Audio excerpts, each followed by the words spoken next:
Hello, and welcome to The Portal's first episode. Today, I'll be sitting down with Peter Thiel. Now, if you've been following me on Twitter, or perhaps as a podcast guest on other podcasts, you may know that I work for Thiel Capital. But one of the things that people ask me most frequently is, given that you are so different than your boss and friend Peter Thiel, how is it the two of you get along? What is it that you talk about? Where do you agree and disagree? Now, oddly, Peter and I both do a fair amount of public speaking, but I don't believe that we've ever appeared in public together, and very few people have heard our conversations. What's more, he almost never mentions me, and I almost never mention him in our public lives.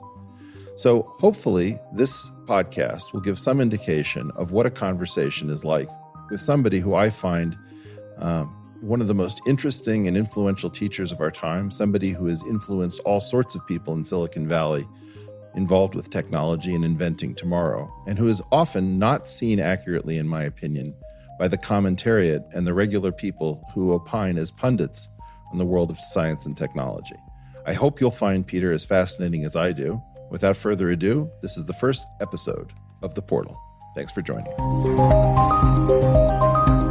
Hello and welcome. You found The Portal. I'm your host, Eric Weinstein, and I think this is our first interview show to debut, and I'm here with my good friend and employer, Mr. Peter Thiel. Peter, welcome to The Portal. Well, Eric, thanks for having me on your program. No, this is a great honor. One of the things I think is kind of odd is that lots of people know that I work for you, and many people know that we're friends, but even though we both do a fair amount of public speaking, I don't think we've ever appeared any place in public together. Is that your recollection as well?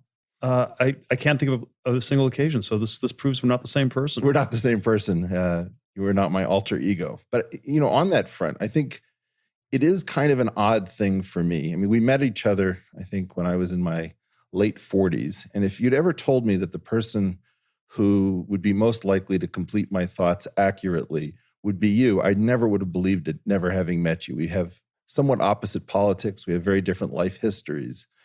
How do you think it is that we've come to share such a lot of thinking? I mean, I have to say that a lot of my ideas are cross-pollinated with yours, so you occur in a lot of my standard riffs. How do you think it is that we came to different conclusions but share so much of a body of thought? I'm always hard pressed to answer that, since the conclusions all seem correct to me. So and it's always mysterious why it feels like we're the outliers, and we're the only, or among the very few people that reach some of these conclusions about sort of the relative stagnation in science and technology, the ways in which this is deranging our culture, our politics, our society, and then how we need to try to find some bold ways some bold ways to find a new portal to a different world, and I think there were sort of different ways the two of us came at this. I feel like you got to some of these perspectives at a very early point, sort of the mid 1980s, that something was incredibly off. I probably got there in the early mid 90s when I was sort of on this tracked law firm job in New York City, and somehow everything felt like it was more like a Ponzi scheme. It wasn't really going towards the future everyone had promised you in the sort of elite, undergraduate and law school education I'd gone through. And so, so I think there was sort of a point we got to these insights, but it's still striking how how out of sync they feel with so much of our society, even in 2019. Yeah, that's a very striking thing for me, and it's also something that's frustrated me sometimes when I look forward to you being interviewed. Is that it often feels to me that so much time is spent on the initial question, like, are we somewhat stagnating in science and technology? That rather than assuming that as a conclusion, which I think we can make a pretty convincing argument that there has been a lot of stagnation, it seems to me that a lot of these conversations hang at an earlier level. And so one of the things that I was hoping to do in this, which is I think your second long-form podcast, you did Dave Rubin's show some time ago, is to sort of presuppose some of the basics that people will be familiar with who've been following either one of us or both of us, and to get to the part of the conversation that I think never gets explained and discussed, because people are always so hung up at the initial frame issue. So with your indulgence, let's talk a little bit about what you and I see and any differences that we might have Mhm. about this period of time that we find ourselves in Mhm. 2019. What would you say is the dominant narrative before we get to what might be our shared kind of counter narrative? Well, the dominant narrative is probably fraying and has been fraying for some time, but it is something like, we're in a world of um, generally fast scientific and technological progress. Things are getting better all the time. There's some imbalances that maybe need to be smoothed out. There's some corner case problems. Maybe there's some dystopian risks because the technology is so fast and so scary that it might be destructive. But it's a generally accelerationist story, and then there's some sort of micro adjustments within that one would have to make.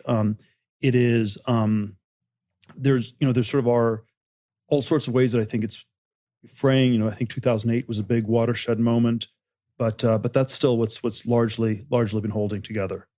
And then there's sort of different institutions. One you can look at the universities where it's sort of there's a tracked thing. It's costing more every year, but it's still worth it.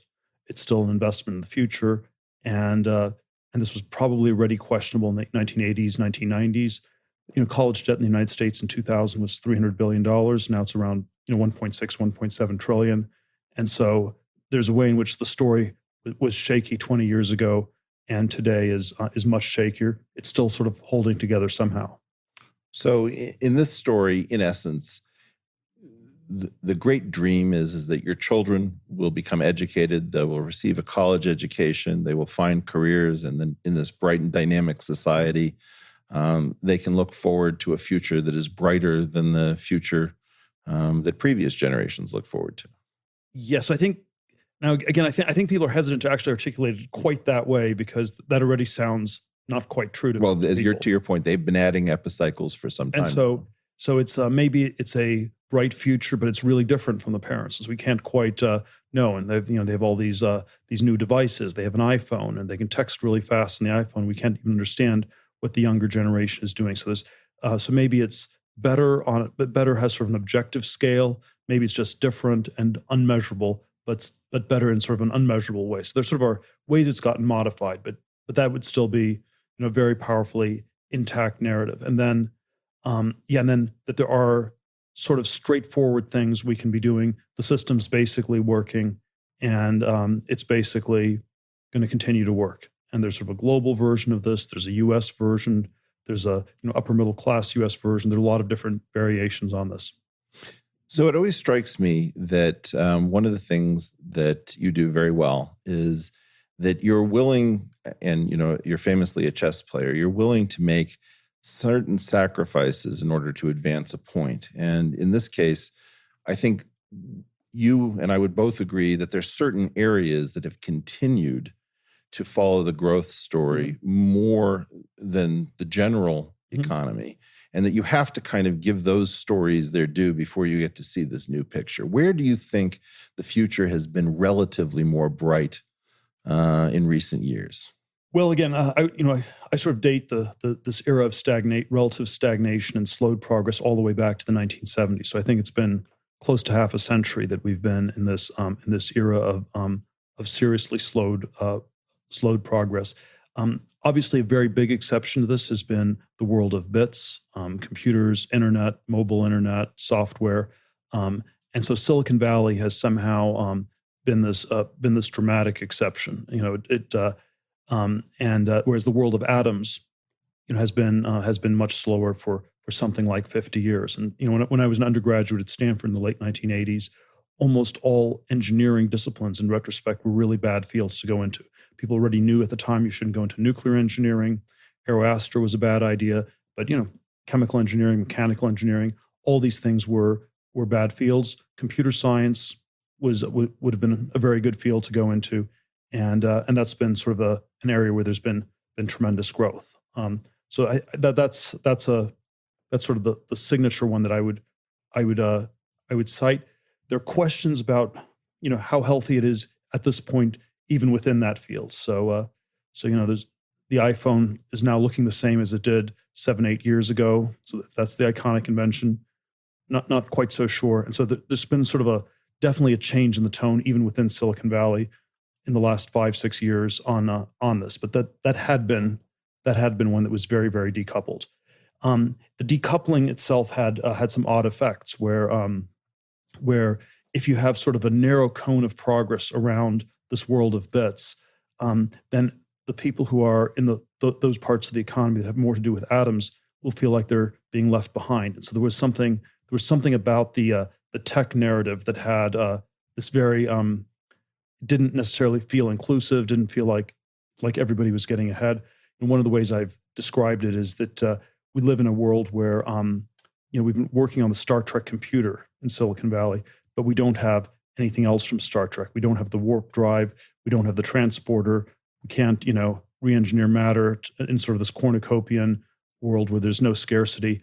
And then, how good is a society where you have a well-functioning Star Trek computer, but nothing else from Star Trek? Yeah, that's incredibly juicy. I mean, one of the ways that I attempted to encode something, which in part I got from you, was to say, of course, your iPhone is amazing. It's all that's left of your once limitless future, because it's the collision of the communications and the semiconductor revolutions that did seem to continue. And I date the sort of break in the economy to something like 1972, 73, 74. It's really quite sharp in my mind. Is it that way in yours? Yes, it was probably like, I'd say 1968, people still, the narrative of progress seemed intact. By 73, it was somehow over. So somewhere in that 5-year period, I've sort of had, the 1969 version was we landed on the moon in July of 1969, and Woodstock starts 3 weeks later, and maybe that's one way you could describe the cultural shift. You can describe it in terms of the oil shocks of 1973 at the back end. There probably, with the benefit of hindsight, there were things that were already framed by the late 1960s. So the environment was getting dramatically worse. You have the Graduate movies. You should go into plastics. I think that was 1968 or 69, and that would have. So there were sort of things where the story was fraying, but I think it was still broadly intact in 1968, and somehow seemed very off by 73. Now, something that actually I'm scanning my memory, and I don't know that we've had this conversation, so I'm curious to hear your answer. One of the things that I found surprising is that I think I can tell a reasonably decent story about how this is a result of a scientific problem rather than the mismanagement of our future.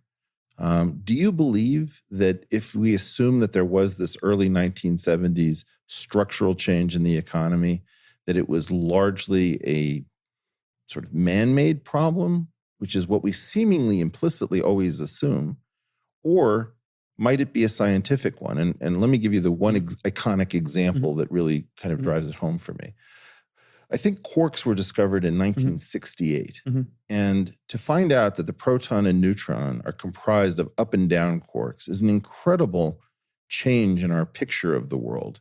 Yet it has no seeming implications for industry. And I started thinking about this question. Are we somehow fenced out of whatever technologies are to come, that we've sort of exhausted one orchard of low-hanging fruit and haven't gotten to the next? Yes. So there's always, I think one way to parse this question of scientific technological stagnation is sort of nature versus culture. Did the ideas in nature run out, or at least the useful ideas? So maybe we make some more discoveries, but they're not useful. Or the easily useful. Easily useful. So there's sort of nature. So it's a problem with nature. And then the cultural problem is that there was actually a lot to be discovered, or a lot that could be made useful, but somehow the culture had gotten deranged. And I sort of go back and forth on those two explanations. I think it's very complicated. Obviously, we had, I think in physics, you'd say, even though, probably even the fundamental discovery stopped after the mid-1970s, but certainly the translation didn't happen. Quarks don't matter for chemistry, and chemistry is what matters on a human level. I would say there was a lot that happened in biochemistry. So sort of the, not chemistry down, but sort of chemistry up, the interface between chemistry and biology. And that's where I would be inclined to say there's a lot more that could happen and has not quite happened because maybe the problems are hard, but maybe also the cultural institutions for researching them are restrictive. It's too heavily regulated in certain ways, and it's been just somewhat slower than one would have expected in the 1970s. So maybe it's really just a constant dialogue between nature and culture. Yes, obviously, because if nature has stopped, then the culture is going to derange. So there's a way in which culture is linked to nature. And then, if the culture deranges, it also will look like nature stopped. So I think these things there are probably elements of both. But I am always optimistic in the sense that I think we could have done better. I think we could do better. I think there are, it's not necessarily the case that we can advance on all fronts in every direction, but I think there's more space on the frontier than just in this world of bits. So I think there are various dimensions on atoms where we could be advancing, and we just have chosen not to. Why do you think it's so hard to convince people that, because both of us have had this experience where we sit down, let's say, to an interview and somebody talks about the dizzying pace of change. And both you and I see it's almost objectively true.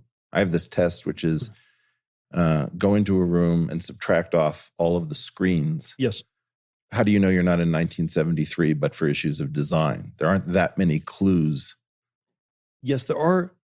Well, there are all sorts of things one can point to. I mean, I always point to the productivity data in economics, which aren't great. And then you get into debates, how accurately are those being measured? You have this sort of intergenerational thing where, our generation, Gen X, has had a tougher time than the boomers. The millennials seem to be having a much tougher time than, either us or the boomers had. So there seems to be this generational thing. So there are some of these sort of macroeconomic variables that seem pretty off. The direct scientific questions, I think, are very hard to get a handle on. And the reason for this is that in late modernity, which we're living in, there's simply too much knowledge for any individual human to understand all of it. And so, and so in this world of extreme hyper specialization, where it's narrower and narrower subsets of experts policing themselves and talking about how great they are, the string theorists talking about how great string theory is, the cancer researchers talking about how they're just about to cure cancer, the quantum computer researchers are just about to build, a quantum computer that will be a massive breakthrough. And then if you were to say that all these fields, not much is happening, people just don't have the authority for this. And this is somehow a very different feel for science or knowledge than you would have had in 1800 or even in 1900. In 1800, Goethe could still understand just about everything. Right. 1900, Hilbert could still understand just about all of mathematics. And so this sort of specialization, I think, has made it a much harder question to get a handle on. The political cut I have on the specialization is always that if you analyze the politics of science, the specialization should make you suspicious. It should, because if it's gotten harder to evaluate what's going on, then it's presumably gotten easier for people to lie and to exaggerate, and then one should be a little bit suspicious, and that's sort of my starting bias. Well, and mine as well. And I think perhaps sort of the craziest idea to come out of all of this, and again, you met your version of this in a law firm, which is predicated upon the idea that a partner would hire associates and the associates would hope to become partners who could then hire associates. And so that has that pyramidal structure. And in the university system, every professor is trying to train graduate students to become research professors to train graduate students. And I think that, the universities were probably the most aggressive of these sort of things I've called embedded growth obligations.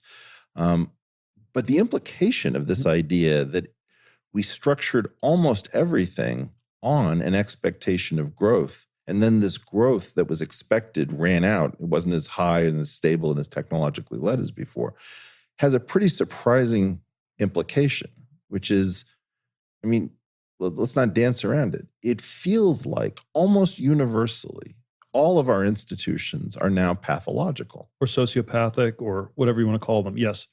I suppose there are sort of two two ways one could imagine going. If you had these expectations of great growth, great expectations. Use the Charles Dickens novel from the 19th century. We had great expectations, and then you can try to be honest and say the expectations are dialed down, or you can continue to say everything's great and it just happens not to be working out for you, but it's working out for people in general.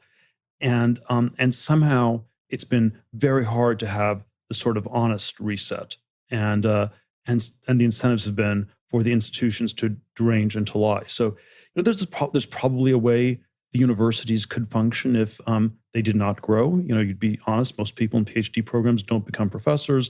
Maybe you'd make the PhD programs much shorter. Maybe you'd be much more selective. You'd let fewer people in. There would be some way you could sort of adjust it, and the institutions could still be much healthier than they are today.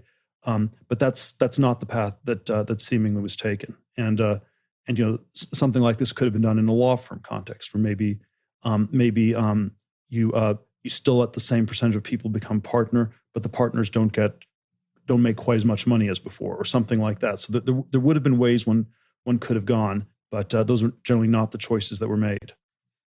Yeah, I wonder if that's even possible, because if you had a law firm that was honest, or a university that was fairly honest, and you had one that was dishonest, it seems to me that the dishonest one could attempt to use its prestige to outcompete the honest one.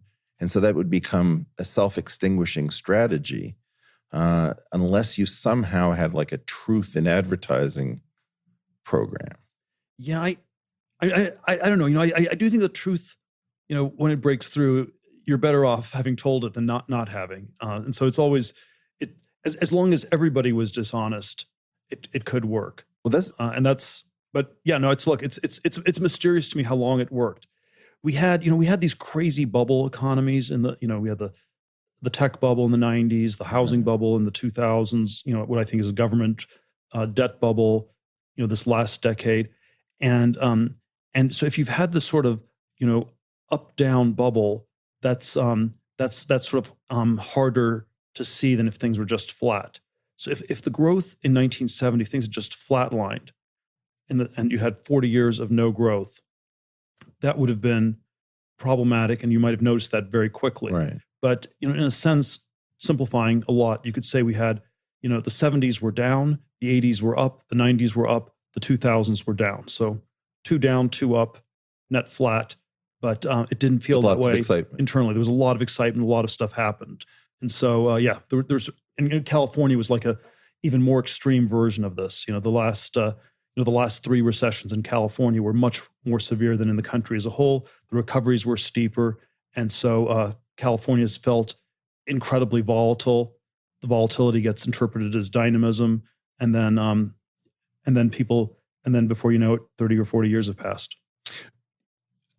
One thing that I'm very curious about is how this discipline seems to have arisen, where almost everyone representing the institutions tells some version of this universal story, which, I'll be honest, to my way of thinking, can be instantly invalidated by anyone who chooses to do so. It's just that the cost of invalidating it is quite high. Paul Krugman wrote this column called A Protectionist Moment, where he said, let's be honest, the financial elite's case for ever freer trade has always been something of a scam. And so you had people who were participating in this who seem to have known all along that there's no way of justifying this on paper, but yet were willing and able to participate with seemingly very few consequences to their careers. Like, it didn't give opportunities to people who were heterodox and saying, hey, aside from a few bright spots, more or less, we've actually entered a period of relative stagnation. How did this happen? How is it that this feels so? I think the individual incentives were very different from the collective incentive. The collective incentive, we should have an honest conversation and level set things and get back to a better place. I think the individual incentives were often, you pretend that it's working great for you. It's like if you're, the 20,000 people a year who move to Los Angeles to become movie stars, about 20 of them make it. And so you could say, well, it's been really hard. Nobody wants to hire me. This is a terrible city. Or you could say, this has been wonderful. All the doors are being opened to me. And that's the second one is more fictional, but that's that's sort of the thing you're supposed to say if you're succeeding. And I think there's a way. This is how we've been talking about globalization, where it's sort of a glib globalization. It's working great for me, and I'd like to have more people, more talented people, come to the U.S. I'm not scared of competing with them, and on and on. So this sort of is this this or academia. If you're a professor in academia, so the tenure system is great. It's just picking the most talented people. I don't think it's that hard at all. It's completely meritocratic. And if you don't say those things, well, we know you're not the person to get tenure. Yeah, it's So I think there is sort of like this individual incentive where you're supposed, if you pretend the system is working, you're simultaneously signaling that you're one of the few people who should succeed in it. So one image that I have, and you and I have talked. I use the word kayfabe for the system of nonsense that undergirds professional wrestling, and you've taken to using LARPing, live action role playing. It strikes me that we have two separate parallel systems. Now, this podcasting experiment that you and I are now part of provides for a very unscripted, out of control narrative. And then there's this parallel institutional narrative that seems to exist in a gated form where the institutions keep talking to each other and ignore this thing that's happening that has reached more and more people, so that you effectively have multiple narratives, one of which I think almost no one needs to believe. It's just that the institutions need to trade kind of lies and deceptions back and forth amongst themselves. How is it that these two things can be kept separate? It's like a real wrestling league and a professional wrestling league side by side, where somehow they just don't come into contact with each other. Well, I think if they came into contact, something they could, then they wouldn't both be able to exist. So I think that's not surprising that they can't come into contact. I don't think it's a terribly, I don't think it's ultimately stable. So I think ultimately, our account is going to prevail. The institutional account is so incorrect that it will ultimately fail. I've probably been more hopeful about how quickly truth prevails than it has, but I would still be very hopeful that that our account is really going to break through in the next few years. I've been talking about the tech stagnation problem for the better part of a decade.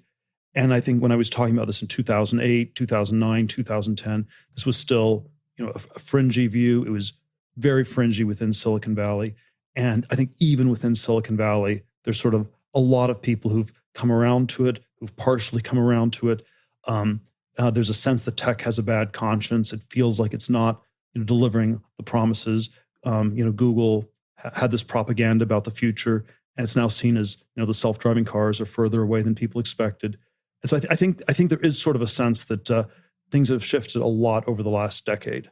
But even like 5 years ago, I mean, it feels to me, I moved out to work with you in 2013, and I'd never seen a boom before. I mean, this was one of the things that was really important to me, is that being in academics, the academy had been in a depression since this change around 1972, 73. And seeing a boom and seeing people with like flowers and dollar signs in their eyes, talking about a world of abundance and how everything was going to be great. It seemed like everybody was the CEO or CTO of some tiny company. And then very, very quickly, it all started to change. I felt like a lot of people moved back into the behemoths from their little startup having failed. A lot of the ideology felt poisonous, like don't be evil was not even something you could utter without somebody snickering behind your back. There's like a self-hating component where the engineers have been recruited ideologically and are like not actually there to do business. How did this happen so quickly? Well, Am I wrong about this? No, it's striking how fast it's happened. It's striking how much it's happened in the context of a bull market. So if you describe this in terms of psychology, you'd think that people would be as angry in Silicon Valley as they are today. The stock market must be down 40 or 50%. It's like, people in New York City were angry in 2009. They were angry at the banks. They hated themselves. But, the stock market was down 50, 60%. The banks had gotten obliterated.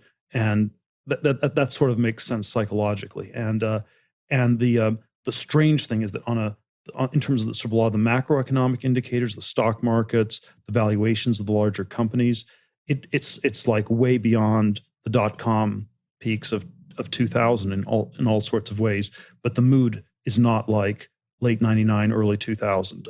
It has this very different mood. And the way I would explain this is that for the people involved, it is sort of a look ahead function. So it is, yes, this is where things are, but are they going to be worth a lot more in 5 years, 10 years? And that's gotten a lot harder to tell. And so there's been growth, but people are unhappy and frustrated because they don't see that much growth going forward, even within tech, even within this world of bits, which had been very, very decoupled for such a long time.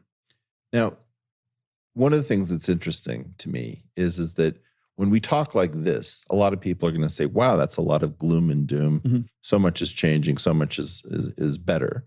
And yet what I sense is that both you and I have an idea that we've lived our entire life in some sort of intellectual Truman Show where everything is kind of fake and something super Mm-hmm. exciting is about to happen. Do you share? Is that a fair telling that? Well, I think there's been the potential to get back to the future for a long time. And there have been breaks in this Truman Show at various points. There was a big break with 9/11. There was a big break with the 2008 Lehman crash. You could say there's some sort of break with Brexit and Trump, and Yep. In the last few years, it's still like a little bit undecided what that all means. But I think there were a lot of reasons to question this and reassess this for some time. The reassessments never quite happened, but I would say I think we're now at the point where this is really going to happen in the next 2 years to 5 years to a decade. I don't think the Truman Show can keep going that much longer. Well, When I was, and again, I've been wrong about this. So me too. No, I've been very wrong. I've called it. We had an offsite when I was running PayPal in spring of 2001. The NASDAQ had gone from 2,000 to 5,000 back to 2,000. .com bubble was over. And I was explaining, we're just battening down the hatches. At least our one little company has survived and we're going to survive. And, but the sort of insanity that we saw in the .com years will never come back in the lifetimes of the people here. Because psychologically, you can't go that crazy again while you're still alive. Right. The 1920s didn't come back till maybe the 1980s or something. We're long-lived. Generationally, Yeah. was over. And yet, already in 2001, we had the incipient housing bubble, and somehow the shows kept going for 20 years. Well, with the crazy narrative, like the whole narrative behind the Great Moderation. I mean, I remember just like clutching my head. How can you tell a story that we've banished volatility? Yes, it's always I always think of the 1990s narrative was the new economy, and you lied about growth, and then the 2000s narrative was the Great Moderation, and you lied about volatility, and maybe there's sort of the 2010s one is secular stagnation, where you lie about the real interest rates because the other two don't work anymore, and sort of a complicated way these things connect. But yes, new economy sounded very bullish in the 90s. Great Moderation was still a reason to be long stocks, but sounds less bullish. And then secular stagnation in the Larry Summers form, just to be specific what we're talking about, means, again, that you should be long the stock market. The stock market's going to keep going up because things are so stagnant, the real rates will stay low forever. So they are equally bullish narratives, although they sound less bullish over time. So that effectively we need what happened with the Roaring '20s followed by the Depression was that there was a general skepticism. And here the skepticism seems to be specific to something different in each incarnation. That you keep having bubbles with some lie you have yet to tell.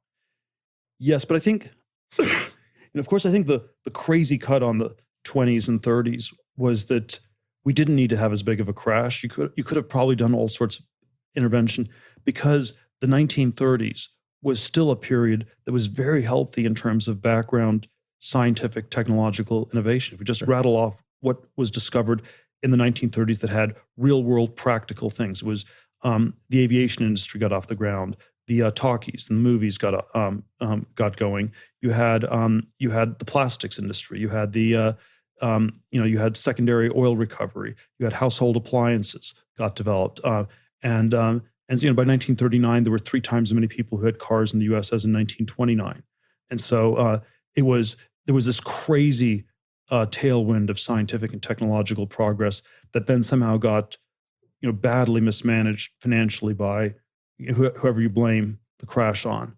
And so I think that's what actually happened in the 30s. And then we tried to sort of manage all these financial indicators much more precisely in recent decades, even though the tailwind wasn't there at all.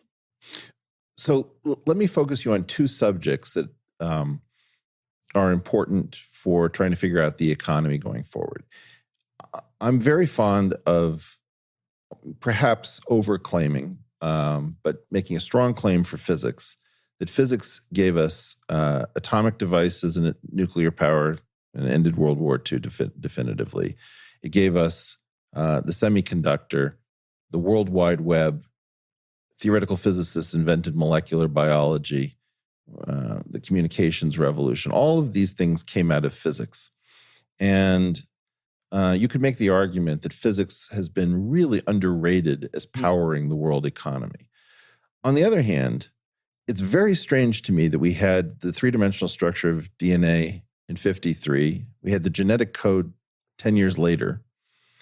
And we've had very little in the way of, let's say, gene therapy to show for all of our newfound knowledge. Now, I have no doubt that we are learning all sorts of new things, to your point about specialization in biology. But the translation hasn't been anything like what I would have imagined for physics. So it feels like somehow we're in a new orchard and we're spending a lot of time exploring it, but we haven't found the low-hanging fruit in biology. Mm-hmm. And we've kind of exhausted the physics orchard because what we found is so exotic that, mm-hmm. whether it's 2 black holes colliding or, a 3rd generation mm-hmm. of matter or quark substructure, we haven't been able to mm-hmm. use these things. Are we somehow between revolutions? Well, I would say the question of what's going on I'd be pessimistic on physics generally. So that's sort of be my bias on that one. Biology, I continue to think we could be doing a lot more. We could be making a lot more progress. And the pessimistic version is that biology is just somehow is much harder than physics, and therefore it's been slower going. The more optimistic one is that the culture is just broken. We've had very talented people go into physics. You go into biology. If you're less talented, it's sort of like you can sort of think of it in Darwinian terms. You can think of biology as a selection for people with bad math genes. If you're good at math, you go into physics. You go to math or physics or at least chemistry. And biology, we sort of selected for all of these people who were somewhat less talented. And so that might be a cultural explanation for why it's been slower progress. But I mean, we had people from physics. We had like Teller and Feynman and Crick. There's no shortage of, to my earlier point, molecular biology anyway was really founded by physicists more than any other thing, I think. Why is it that in an era where physics is stagnating, we don't see these kind of minds? Like, I'm a little skeptical of that theory. Well, I'm not I'm not so sure. Like if you're a string theory person or even sort of an applied experimental physicist, I don't think you can that easily reboot into biology. I mean, these disciplines have gotten sort of more rigid. It's pretty hard to transfer from one area to another. When I was an undergraduate, you still had some older professors who were polymaths who knew a lot about a lot of different things. Right. This is I think the way one should really think of Watson and Crick or Feynman or Teller. They were certainly world class in their field, but also like incredible in a lot of different fields. They were highly transgressive. And the cultural or institutional rule is no polymaths allowed. Wow. You can be you can be narrowly specialized. Yeah. And if you're interested in other things, you better keep it to yourself and not tell people, because if you say that you're interested in computer science and also music or studying the Hebrew Bible, wow, that's just that must mean you're just not very serious about computer science. Well, so I totally want to riff on this point because I think you've hit the nail on the head. To my way of thinking, the key problem is, if you go back to our original contention, which is that there is something universally pathological about the stories that every institution predicated on growth has to tell about itself when things are not growing. The biggest danger is that somebody smart inside of the institution will start questioning things and speaking openly. And it seems like the polymaths would be the people who could connect the dots and say, there's not that much going on in my department. There's not much going on in this department over here. Not that much going on in this department over there. And those people are very, very dangerous. One of my friends studied physics at Stanford in the late 90s. His advisor was this professor at Stanford, Bob Laughlin, who, in the late 90s, brilliant physics guy. Late 90s, he gets a Nobel Prize in physics.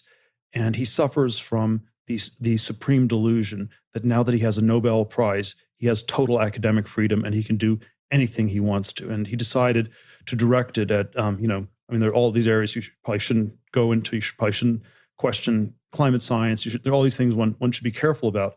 But he went into an area far more dangerous than all of those. He was convinced that there were all these people in the university who were doing fake science, who were wasting government money on fake research that was not really going anywhere. And he started by investigating other departments. He started with the biology department at Stanford University.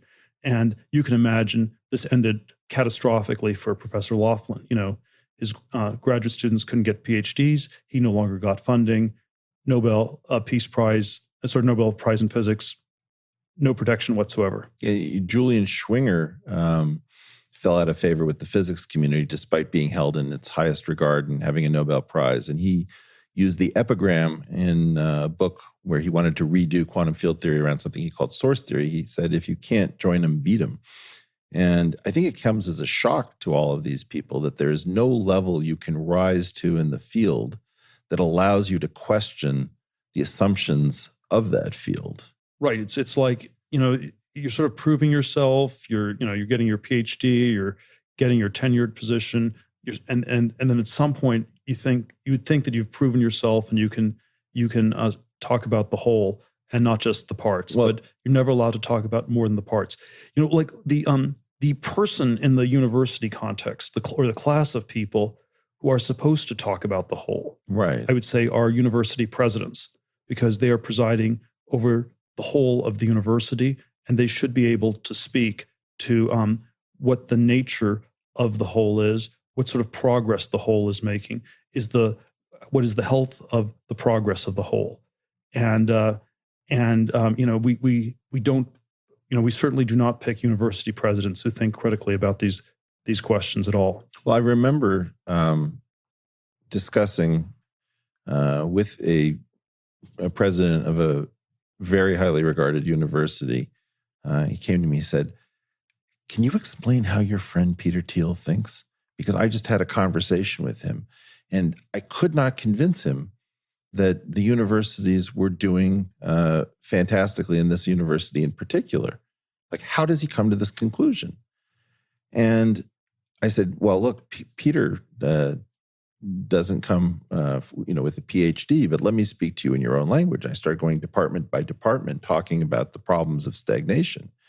It was very clear that there was no previous experience with any kind of informed person making such an argument. I mean, this was a zero-day exploit. But in some sense, if you're a president of a university, you probably don't want to talk to people that dangerous. You want to avoid them, and you don't want to have such disruptive thoughts, because you have to, convince the government or alumni or whoever to keep donating money, that everything's wonderful and great.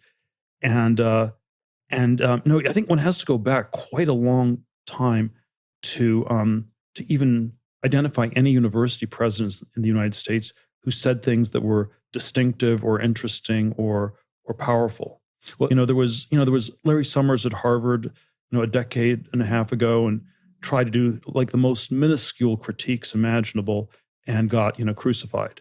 But I don't think of Summers as a particularly revolutionary thinker. well, he was possessed of an idea that the intellectual elite, in which he undoubtedly saw himself a part of, had the right to transgress boundaries. And I think what's stunning about this is the extent to which this breed of outspoken, disruptive intellectual has no place left inside of this system from which to speak. But it's not that surprising. Like in a healthy system, you can have wild dissent and it's not threatening because everyone knows the system is healthy. True. In an unhealthy system, the dissent becomes much more dangerous. Okay. So this is, and I think that's it's not that surprising. There's always one riff I have on this is always, if you think of a left wing person as someone who's critical of the structures of our society, Right.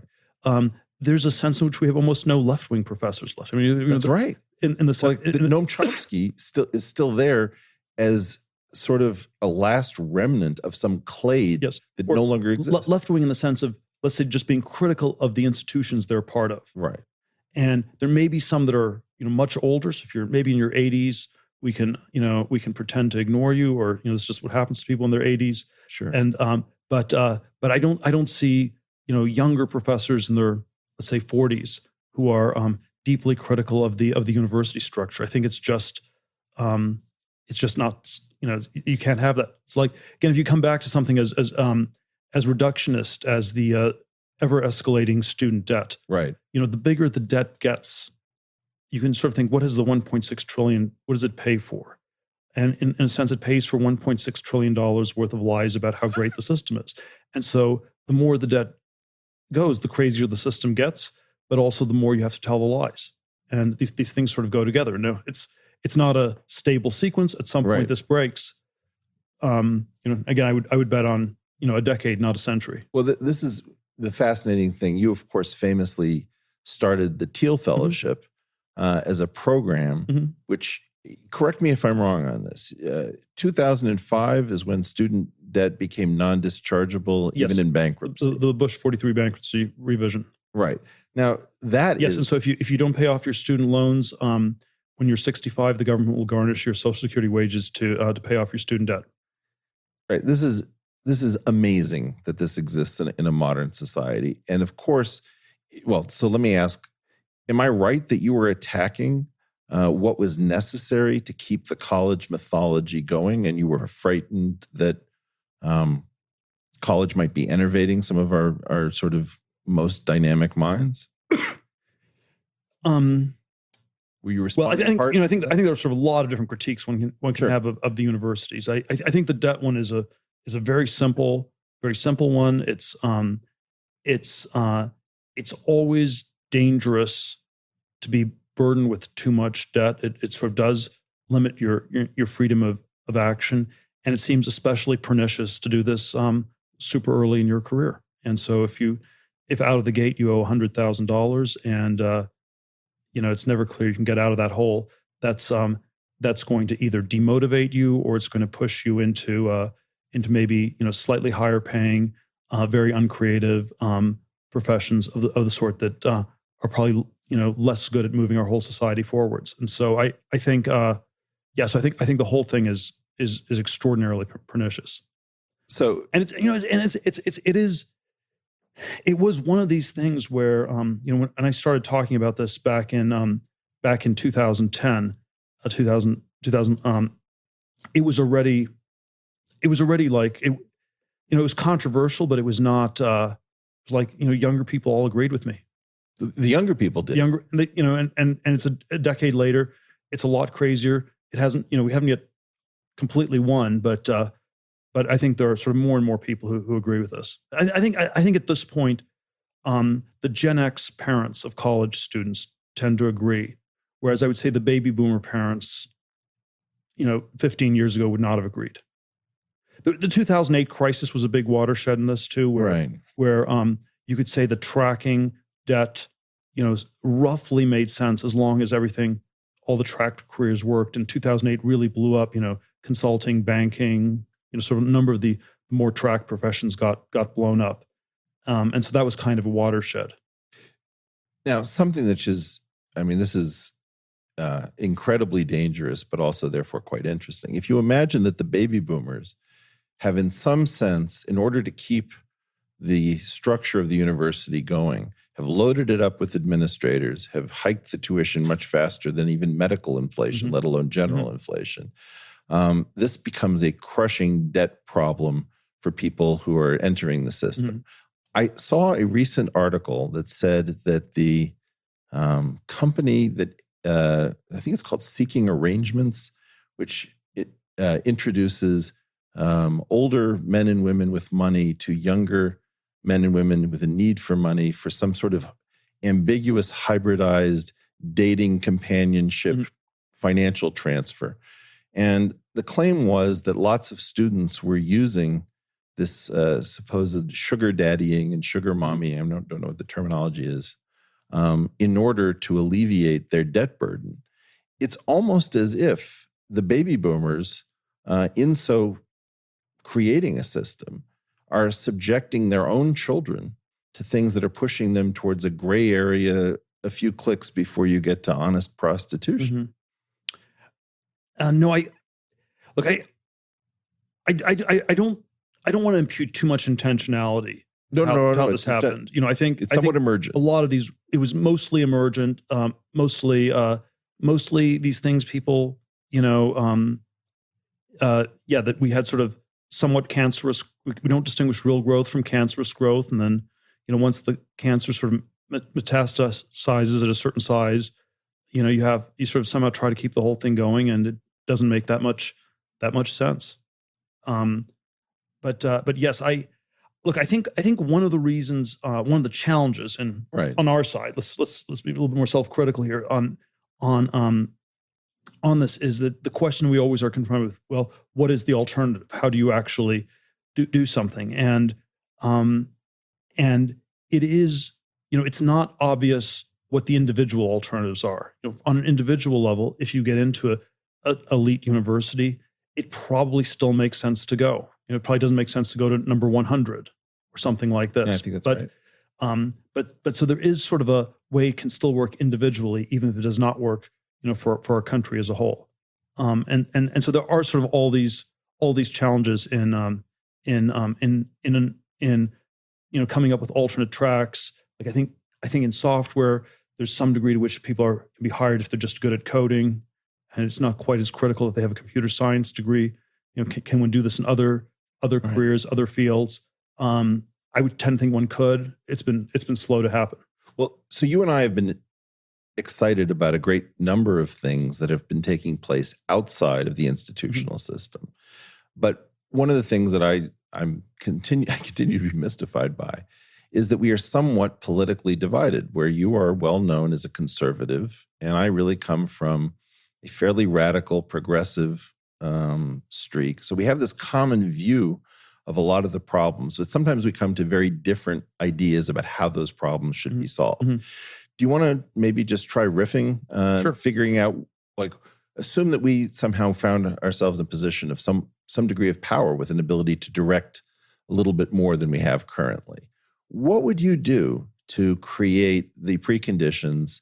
So not necessarily picking particular projects, but what would you try to do to create the preconditions where people are really dreaming about futures, both at a technological level, family formation, making our civil society healthier? Where would you start to work first? Well, there's a lot of things that. So I'm always a little bit uncomfortable with this sort of question, because you can turn it on me too. Because I feel like we're not going to be dictators of the United States, and then there are all sorts of things we could do if we were dictators. If but certainly, look, I would look at the college debt thing very seriously. I would say that it's dischargeable in bankruptcy, and if people go bankrupt, then part of the debt has to be paid for by the university that did it. There has to be some sort of local accountability. So this would Love that. That would be sort of a more right-wing answer. The left-wing answer is we should socialize the debt in some ways, and the universities should never pay for it, which would be more the Sanders Warren approach. But so that would be one version. I think I think there is I think there is I think one of the main ways inequality has manifested in our society in the last 20, 30 years. I think it's more stagnation than inequality. Right. But just on the inequality side, it's the runaway housing costs, and there's a baby boomer version where you have super strict zoning laws so that the house prices go up, and the house is your nest egg. It's not a place to live; it's your nest egg for retirement. And I would try to figure out some ways to dial that stuff back massively, and that's probably an intergenerational transfer where it's bad for the asset prices of baby boomer homeowners, but better for younger people to get started in sort of family formation or starting households. What do you think about the idea of a CED, a college equivalency degree, where you can prove that you have a level of knowledge that would be equivalent, let's say, to a graduating Harvard chemistry major, right? Or fraction thereof, where you have the ability to prove that through some sort of online delivery mechanism, you can. Great idea. I love it. Yeah. I think it's very hard to implement. Again, I think these things are hard to do. Well, again, but great idea. There's a possibility of. But look, we have all these people who have something like Stockholm syndrome, where they if you got a Harvard chemistry degree, right, and if you suspect that actually the knowledge could be had by a lot of people, and if it's just a set of tests you have to pass, that your degree would be a lot less special. You'll resist this very, very hard. If you're in an HR department or in a company hiring people, you will want to hire people who went to a good college because you went to a good college. And if we broadened the hiring and said we're going to hire all sorts of people, maybe that's self-defeating for your own position. So I think there are, I think one should not underestimate how many people, have a form of Stockholm syndrome here. So some other ideas. Mm-hmm. At some point when we were talking about, and I should have said earlier that the Thiel Fellowship, for those who don't know, is a program that has historically at least began paying very young people who'd been admitted to colleges to drop out of those colleges. So they got to keep the idea that they'd been admitted to some fairly prestigious place, but then they were given money to actually live their dreams and not put them on hold. Yes, it has been an extremely successful and effective program. It's not scalable. Right. So we had to hack the prestige status thing, where it was as hard or harder to get a Thiel Fellowship than to get into a top university. Right. And so that's part that's very hard to scale. Well, so when I was looking at that program for you, one of the things that I floated was the idea that if you look at every advanced degree, like a JD or an MD, PhD, none of them seem to carry the requirement of having a BA, which is quite mysterious. Mm-hmm. And if you fail to get a PhD, let's say, there's usually an embedded master's degree that you get as a going away present. Mm-hmm. And therefore, if you could get people to skip college, you could give them perhaps 4 years of their lives back. Mm-hmm. And you could use the first year of graduate school, which is very often kind of a rapid recapitulation of what undergraduate was, so everybody's on a level playing field. And then at worst comes to worst, people would leave with a master's. They would in general get a stipend because a lot of the tuition is remitted to them in graduate programs. Is that a viable program to get some group of people who are highly motivated to avoid the BA entirely as sort of the administrator's degree rather than the professor's degree? Let me see. So there are all these different subtle critiques I can have or disagreements, but I think the BA is not as valuable as it looks. I also think the PhD is not as valuable as it looks. Oh, so you know how to hurt a guy. I sort of feel it's it's a problem across the board. It strikes me that what you're proposing is a bit of an uphill struggle because at the top universities, the BA is the far more prestigious degree than the PhD at this point. So if you're at Stanford or Harvard, it's pretty hard to get in to the undergraduate, and then you have more PhD students than you have undergraduates.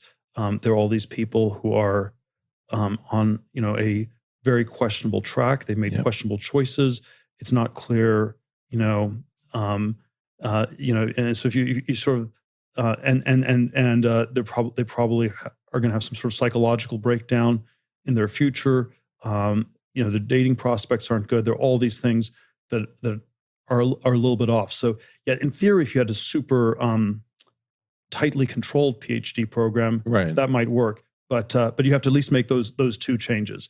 As it is, the people in graduate school, it's like tribbles in Star Trek, and there's we have just so many, and they all feel expendable and unneeded, and it's sort of it's just that's not a good place to be, and whereas I think the undergraduate conceit is still that it's more K selected instead of R selected, that it's more that everybody is special and valuable. That's often not true either. So I'd be critical of both, right, and I think, but yeah, if we could have a real PhD that required that was much harder and that actually led to sort of an academic position or some other comparable position, that would be good. One of the questions I always come back to in this is, what is the teleology of these programs? Where do they go? And what I think has gone, and one of the analogies I've come up with is, I think elite undergraduate education is like junior high school football. It's junior high school football. I did not see that coming. It's playing football in junior high school is probably not damaging for you, but it's not going anywhere. I see. Because if you keep playing football in high school and college, and then professionally, that's just bad. And the better you are, the more successful you are, the less well it works. And then the question is, what's the motivational structure? When I was an undergraduate in the 1980s, there was still a part of it where you thought the professors were cool. It might be something you'd like to be at some point in the future, and they were role models, just like in junior high school football. And an NFL player, would have been a role model.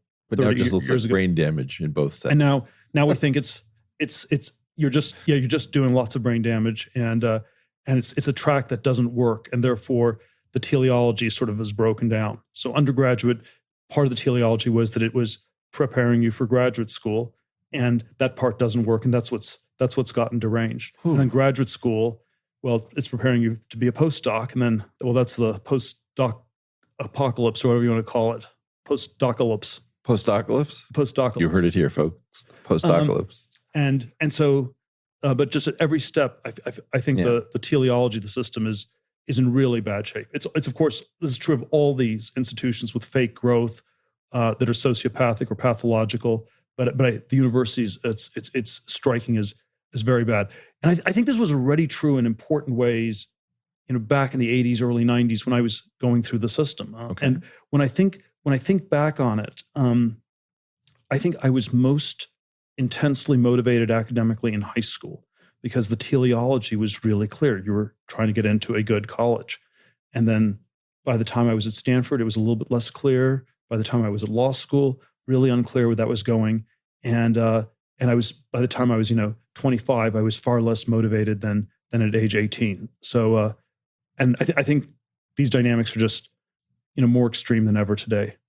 What I find so dispiriting about your diagnosis is, first of all, that I agree with it. And second of all, if we don't train people in these fields, like if we don't get people to go into molecular biology or bioinformatics or something like that, we're never going to be able to find the low-hanging fruit in that orchard. So it seems to me that we have to find some way that it makes sense for a life to explore these questions.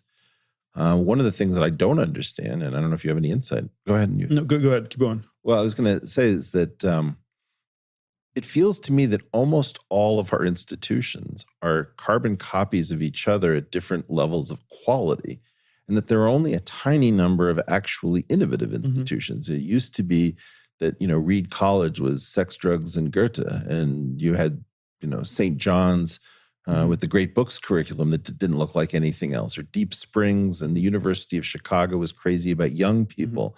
But the diversity of institutions is unbelievably low. Is that wrong?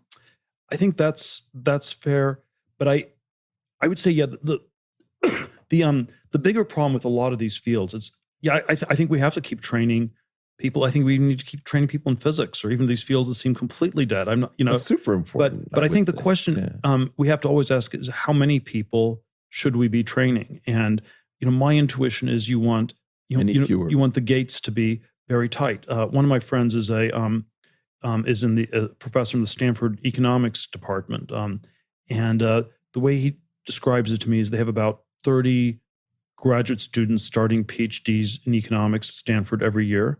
It's 6 to 8 years to get a PhD. At the end of the first year, the faculty has an implicit ranking of the students where they sort of agree to who the top 3 or 4 are. The ranking never changes. The top 3 or 4 are able to get a good position in academia. The others not so much. And this is it. We're pretending to be kind to people, and we're actually being cruel, incredibly cruel. And so I think that if there are going to be, it's a supply demand of labor. If there are going to be good positions in academia where you can have a reasonable life, it's not a monastic vow of poverty that you're taking to be an academic. If we're going to have that, you don't want this sort of Malthusian struggle. If you have 10 graduate students in a chemistry lab and you have to have a fist fight for a Bunsen burner or a beaker, and if somebody says one politically incorrect thing, you can happily throw them all out of the overcrowded bus. The bus is still overcrowded with 9 people on it. That's what's unhealthy. And so, yes, it would be a mistake to say we should dial this down and have 0 people go into these fields. But this is what's scary to me. That's not what I'm advocating, or what's being advocated here. But there's a point where if you just add more and more people in a starvation Malthusian context, that's not healthy. Well, this gets to another topic, which I think is really important, and it's a dangerous one to discuss, which is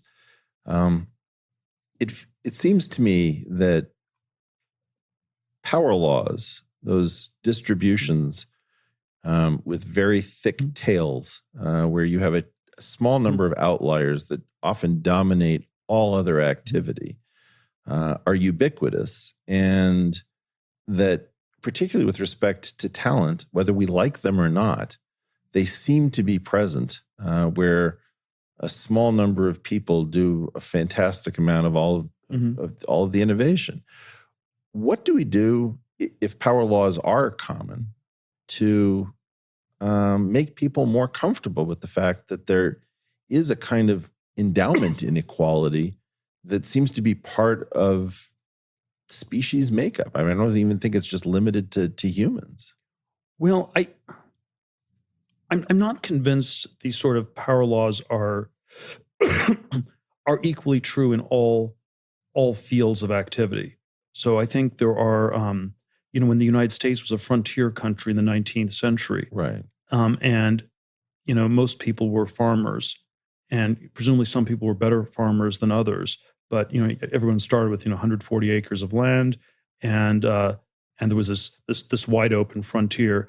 Even if you had some parts of the society that had more of a power law dynamic, there was a large part that didn't, and that was what I think gave it a certain amount of health. And the challenge is if we've geared our society saying that all that matters is education and PhDs and academic research, and that this has this crazy power law dynamic, then you're just going to have a society in which there are lots of people playing video games in basements or something like that. So That's the way I would frame it. But yeah, I think there definitely are some areas where this is the case, and then we just need we need more growth for the whole society. If you have growth, you'll have a rising tide that lifts all boats, and so it's always it's the stagnation is the problem. Well, I've joked about this as we are not even communistic in our progressivism, because the old formulation of communism was from each according to his abilities to each according to his needs. And the inability to recognize different levels of ability. I mean, like almost every mathematician or physicist who encountered John von Neumann just said, the guy is smarter than I am. It's not necessarily the deepest, or he did all of the great work. But when you're dealing with somebody who's able to employ skills that you simply don't have. I mean, I know I'm not a concert pianist, and right. Look, I don't know how you solve the social problem if everybody has to be a mathematician or a concert pianist. I want a society in which we have great mathematicians and great concert pianists. That seems that would be a very healthy society. Right. It's very unhealthy if every parent thinks their child has to be a mathematician or a concert pianist, and that's the kind of society we unfortunately have. Well, this is why I try to sell you sometimes on a more progressive view of the world, which is I want deregulated capitalism. I want the people who have the rare skill sets to be able to integrate across many different areas. And to be honest, this is the thing that I wish more people understood about what you bring, which is that you're able to think in, 15 different idioms that most people only have one or two of. And so whatever it is that you're doing to integrate these things as an investor into direct research and direct work is really something that, I've watched firsthand for 6 years. The problem that I have is we are going to have to take care of the median individual. And I less think that the median individual is going to be reachable by the market over time, as some of these things that are working in silicon in terms of machine learning. But then you're being more optimistic on progress in tech than is, because I think yes. Look, if we have runaway automation, right. And if we're building robots that are smarter than humans and can do everything humans can do, then we probably have to have a serious conversation about a universal basic income or something like that. And you're going to end up with a very, very weird society. I don't see the automation happening at all. And I think the question of automation, in my mind, is identical to this question of productivity growth. There is, we've been automating for 250 years since the Industrial Revolution, agriculture and manufacturing. And the sort of society we have in the early 21st century is one in which most jobs are non-tradable service sector jobs that are not easily automatable. So it's like a waiter in a restaurant, it's a yoga instructor, it's a nurse, it's a kindergarten teacher. And that's what most jobs in our society are. And because they're so they've been so resistant to automation, that this may be one of the reasons why the productivity numbers are slowing down. Right. Even if we're still innovating as fast in manufacturing, and even if we're still improving agriculture, they're a smaller and smaller part of the economy. And so even 5% a year productivity growth in manufacturing, that means a lot more in manufacturing 60% of the economy than it does when it's, say, 20% of the economy. And so that's roughly what I think would happen. If you just look at the current dynamic in the U.S. is we have unemployment like 3.6, 3.7%. Right. It's super low. It's and still there doesn't seem to be that much wage pressure. That there doesn't seem to be that much growth. The productivity numbers still aren't great. You'd think there'd be enormous incentives to increase productivity. To me. Yeah. But I think, again, my read on it is just the automation story has been oversold. Well, I agree that the automation story has been oversold. Like, it's possible it's going to happen. It's possible it's just around the corner and it's about to happen. But that's what we've been told in a lot of these areas over the last 40, 50 years. So I have a couple questions about this. One is sort of, if I think about how common retail occupations are, is there something about retail that is resistant to Amazonification, if you will, where people actually want to go shop in a physical place and are willing to pay a premium that we haven't understood would to have human contact? Maybe there's some information exchange. Maybe there's a recreational aspect that's bundled. That's one of my two questions. And the other one surrounds the idea that we've always focused on, like, when is AGI coming and the robots that will do everything?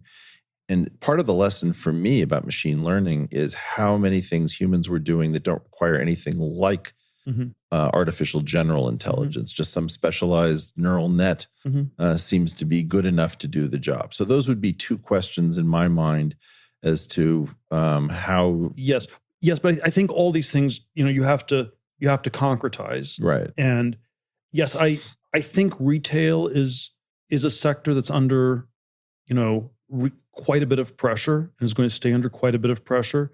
That's maybe the top. That's the top one I would. It's pretty looks vulnerable to me. But that's the, and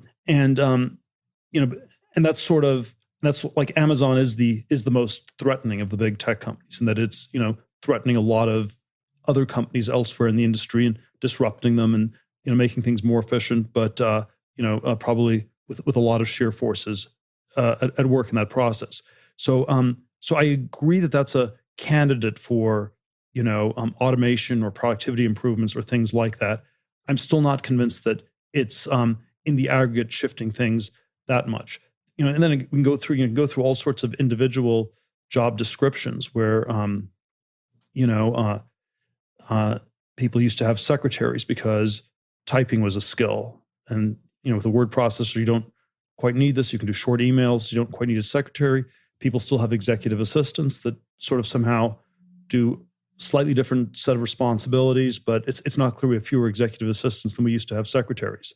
And so when one actually concretizes it, it's not quite clear how much how disruptive the automation that's happening really is. It's always it's a version of the tech stagnation thing. Right. It's always last 40, 50 years, things have been slow. We're always told it's about to accelerate like crazy. That may be true. In some ways, I hope that's true.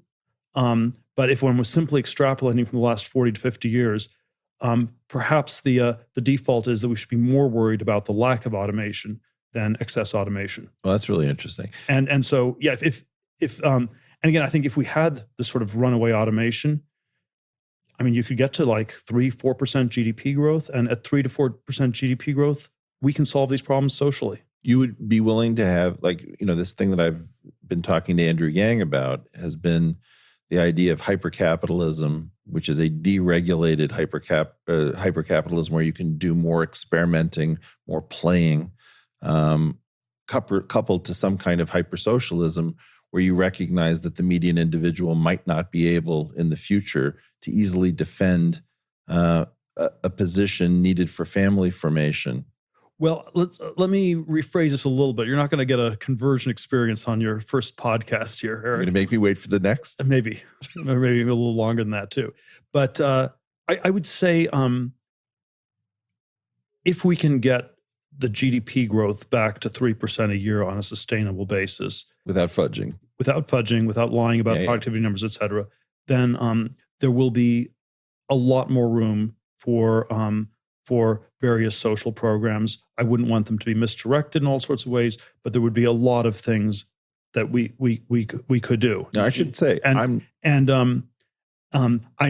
would be very uncomfortable starting with the social programs without the growth, and that's the sort of conversation that I often see happening in Silicon Valley, where we start with UBI, right? Because we're lying about automation. If automation is happening, then we'll see it in the productivity numbers, and then eventually maybe we need something like UBI. If automation is not happening and you do UBI, then you just blow up the economy. Right. I should say, and you've come sort of a question. You've come somewhat towards doing them in parallel. Yeah, I'm okay with that. No. I'm not okay with starting with the socialism. Well, so I appreciate even a Marxist wouldn't believe this. Even a Marxist thinks you have to first get the capitalists to do things before you can redistribute stuff. Right, I know. And you can't start with the redistribution before we've done the automation. I'm not even a Marxist, Peter. But the thing that I was going to say is that as you talk about the fact that we can solve some of these problems socially, I want to talk about from the progressive side. I'm not interested in using social programs where markets continue to function. I mean, the idea of making people personally accountable for their own happiness and their own success and path through the world is incredibly liberating. And I view markets as providing most of the progress that we now enjoy. So there is something that's very weird and punitive about the desire for redistribution. I mean, there's almost a desire to tag the wealthy that has nothing to do with taking care of the unfortunate.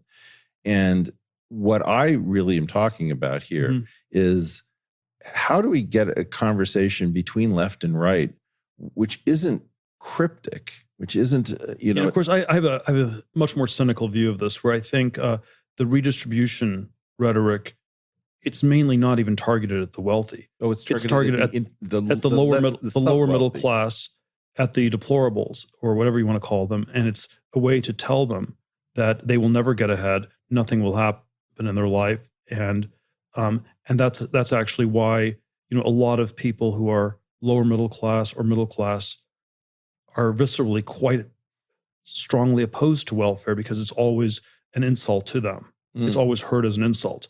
And I'm not sure they're wrong to feel that. Well, and I feel that a lot of the talk about redistribution is actually families of high 8 through 11 figures trying to figure out how to target families of 6-figure through low 8-figure wealth as the targets of the redistribution, that the very wealthy will be able to shelter assets and protect themselves, or maybe even switch nations, whereas people who are dentists and orthodontists and accountants are going to be the ones viewed as the rich, who are going to be incapable of getting themselves out of the way. So I think that partially what good faith conversation between left and right opens up is that we have a shared interest in uncovering all of the schemes of the people who enjoy pushing around pieces of paper and giving speeches in order to engineer society for their own reasons. Yeah, so one way I would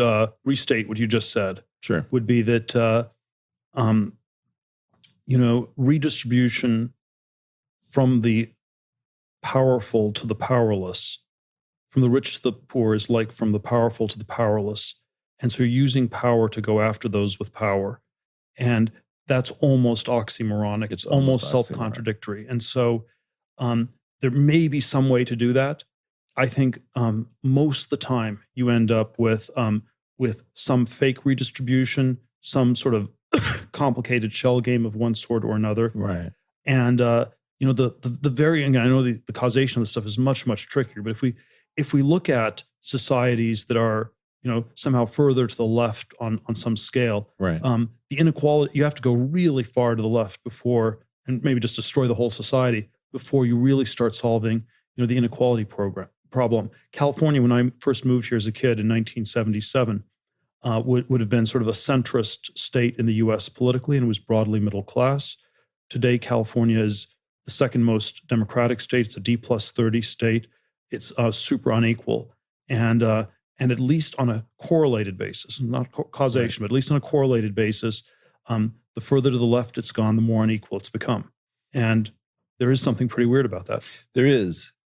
Something that sort of fits in here is that, in part, I've learned from you, and you can tell me whether you recognize it in this formulation or not, is start with any appealing social idea. That's step one. Step two, ask what is the absolute minimal level of violence and coercion that would be necessary to accomplish that idea. Now add that to the original idea. Do you still find your original idea attractive? And that this flips many of these propositions into territory where I suddenly realize that something that people see as being very attractive actually can only be accomplished with so much misery, right, even if it's done maximally efficiently, that it's no longer a good idea. And I think that this has been very influential in my thinking, And what I've Look, the visceral problem with communism is not its redistributive tendencies. It's the extreme violence. It's that you have to kill tons of people. There's always a one of the professors I studied under at Stanford, Rene Girard, was a sort of great philosophical, sociological, anthropological thinker, and he had this observation that he thought communism among Western intellectuals became unfashionable. You could date it to the year 1953, the year Stalin died, and the reason was they were not communist in spite of the millions of people being killed. They were communist because of the millions of people that were being killed. As long as you were willing to kill millions of people, that was a sign that you were building the utopia. You were building a great new society. And when you stopped, it was just going to be like the lethargy of the Brezhnev era or something like that. And that was not inspiring. I mean, people shifted from Stalin to Mao or Castro, but the violence was charismatic. I think very charismatic, and but then also, if you think about it, it's very undesirable. I think that it's so fascinating that we actually finally get to something like this. I think that is a correct description of part of the communist movement, but not all of the communist movement. There were a lot of people, I think, in just my own family was certainly involved in far left politics, and some of it probably dipped into communism. What my sense of it is that there was a period in the 30s where people realized that there had to be coordinated social action and that there were people who were too vulnerable, and that somehow got wrapped up in all of the things that Stalin was talking about that sounded positive if you didn't know the reality. Mm-hmm. So, for example, Paul Robeson, a hero of the left, was extolling Stalin's virtues openly.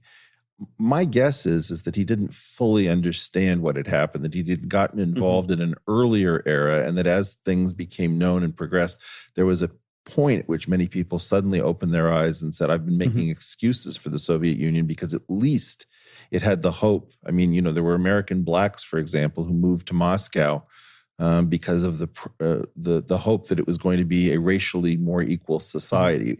My own family, I would say, was talking about, interracial marriage and open support of homosexuality, female access to birth control. Those things were associated with the Communist Party. And a lot of those ideas are now commonplace, but we forget that, once upon a time, only the communists were willing to dance with these things. Yes, I don't want to make this too ad hominem, but I want to say that people like your family were likely very intelligent people, but were somehow still always the useful idiots. And there was no country where the communists actually came to power where people like those in your family actually got to make the decisions. No, I think, and somehow, like maybe there were indirect ways that it was helpful or beneficial in countries that did not become communist, but in countries that actually became communist, it didn't actually ever seem to work out for those people. I definitely think that there was some sense that they were fooled and duped in this situation. But by the same token, not wanting to make this too ad hominem, as a gay man, I think that a lot of your rights would have been seen much earlier by the communists who were earlier to that party. I think that to an extent, some of the things that we just take for granted as part of living in a tolerant society were really not found outside. And so if you were trying to dine a la carte, maybe you could take something from the commie buffet, you could take something from the anti-communist buffet, and you could steal a little from, regular party politics. Of course, the Dixiecrats were not exactly the most racially progressive group in the world. Things were very different, and there was no clear place to turn. Yeah, it's always easy for us to judge people in the past too harshly. So I think that's a good generalization. I would say that that there's something about the revolution, the extreme revolutionary movements that always seem to be, from my point of view, the violence was always too much. Well, and it's a package deal, but I don't like the violence part of the package, and that's the part that at the end of the day makes me think the package would not have been worth it. So what I would like to do is to take a quick break, and I would like to come back on exactly this point, because it's the point where I feel that perhaps you are least understood by the outside world in terms of what we've been talking about, both growth and progress on the one hand and violence on the other. So when we come back, we'll pick it up with Peter Thiel. Thank you. Thanks. Welcome back to The Portal. I'm here with my friend and employer, Peter Thiel, for this, our inaugural interview episode. And we've just gotten to a point which I think, I hope people who've been tracking your career, your books, your thought process are going to find interesting, because I think it's the thing that, if I had to guess, would be the thing that people least understand about you, or maybe they have wrong the most. Ever since I've known you, your focus has weirdly been reduction of violence across a great number of different topics at a level that I don't think has leaked out into the public's understanding of you and what causes you to make the choices you make. How do you see growth as attached to reduction of violence? Well, I think that it's very hard to see how anything like the kinds of societies we have in Western Europe, the United States, could function without growth. I think the way sort of a parliamentary Republican democracy works is you have a group of people sitting around the table, they craft complicated legislation, and there's a lot of horse trading. And as long as the pie is growing, you can give something to everybody. When the pie stops growing, it becomes a zero-sum dynamic, and the legislative process does not work. And so the sort of democratic types of parliamentary systems we've had for the last 250 years have mapped onto this period of rapid growth.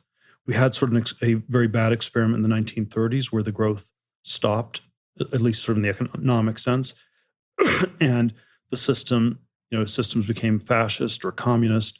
It doesn't actually work. And so I suspect that if we're in for a period of long growth, I don't think our kind of government can work. I think there is a prospect of all sorts of forms of violence, more violence by the state against its citizens. There may be more zero-sum wars globally, or there may be other ways things are super deformed to pacify people. So maybe everyone just smokes marijuana all day, but that's also kind of deformed. But I think a world without growth is either going to be a much more violent or a much more deformed world. And again, it's not the case that growth simply solves all problems. So you can have very rapid growth, and you can still have the problem of violence. You can still have bad things that can happen, but that's our only chance. Without growth, I think it's very hard to see how you have a good future. Now, in some sense, whenever I hear you interpreted in the press, I mean, look, you have to know that there's a version of you that exists in the minds of pundits and the commentariat that just loves to paint you as if you were a cartoon villain. And I always think that for those people who are actually confused about you, as opposed to those who wish to be confused about you, it's as if you're looking through a window and they're looking at the reflection in the window, not understanding what it is that you're focused on. Why do you think it is that almost nobody sees your preoccupation with violence reduction? Well, it's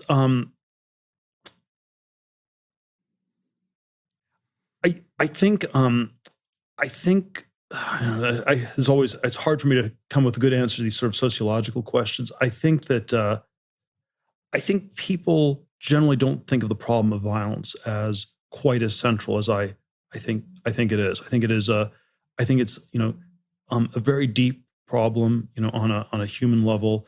If you think of sort of this mimetic element to human nature, where we copy one another, we want the things other people want, and there's sort of there's a lot of room for conflict, and that if it's not channeled very carefully, a violent conflict in human relationships and in human societies, between human societies, and this is sort of I think a very very deep problem, and it's sort of it's not sort of this Christian anthropology, but you'd also have the same in Machiavelli, or there are sort of a lot of different traditions where human beings are, if not evil, they're at least dangerous, and I think the sort of softer anthropological biases that a lot of people have in sort of late modernity or in the Enlightenment world are that humans are by nature good, they're by nature peaceful,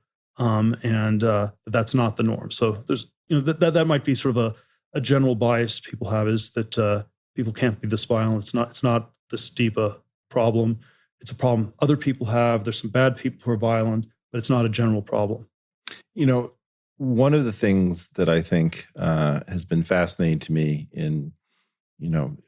effectively, I didn't know you when I was young, and this feels like a lifelong friendship that got started way late in my life. And one of the things that kind of was surprising to me is that my coming from a Jewish background, you're coming from a German background.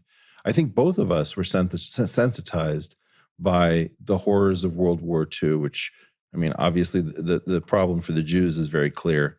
But the fact that Germany never really recovered its proud intellectual traditions, that had gotten bound up in a level of mechanized and planned violence, is a decimation of a great intellectual tradition. And one of the things we've talked about in the past is whether the twilight of living memory of the Holocaust should be used for some more profound German-Jewish reconciliation, that these are two communities that have held somewhat similar thought processes from the perspective of mimetic competition. Maybe there was a problem that they were doomed to run into each other, but that in some sense there are two wounds that need to be healed now that all of the original participants are either quite elderly or are gone. Do you think that is informing our conversation? Well, I think there's certainly an element of that between the two of us. I think that there's probably a degree to which the history was so traumatic that people still understate this aspect. There was something about late 19th century, early 20th century Germany where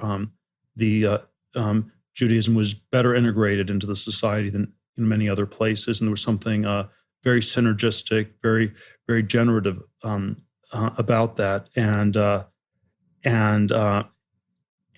then getting at all these ways that that it was lost are very very hard to do. It's sort of the sort of social democratic response to the Hitler era and the Holocaust was sort of radically egalitarian. It's everybody's equal.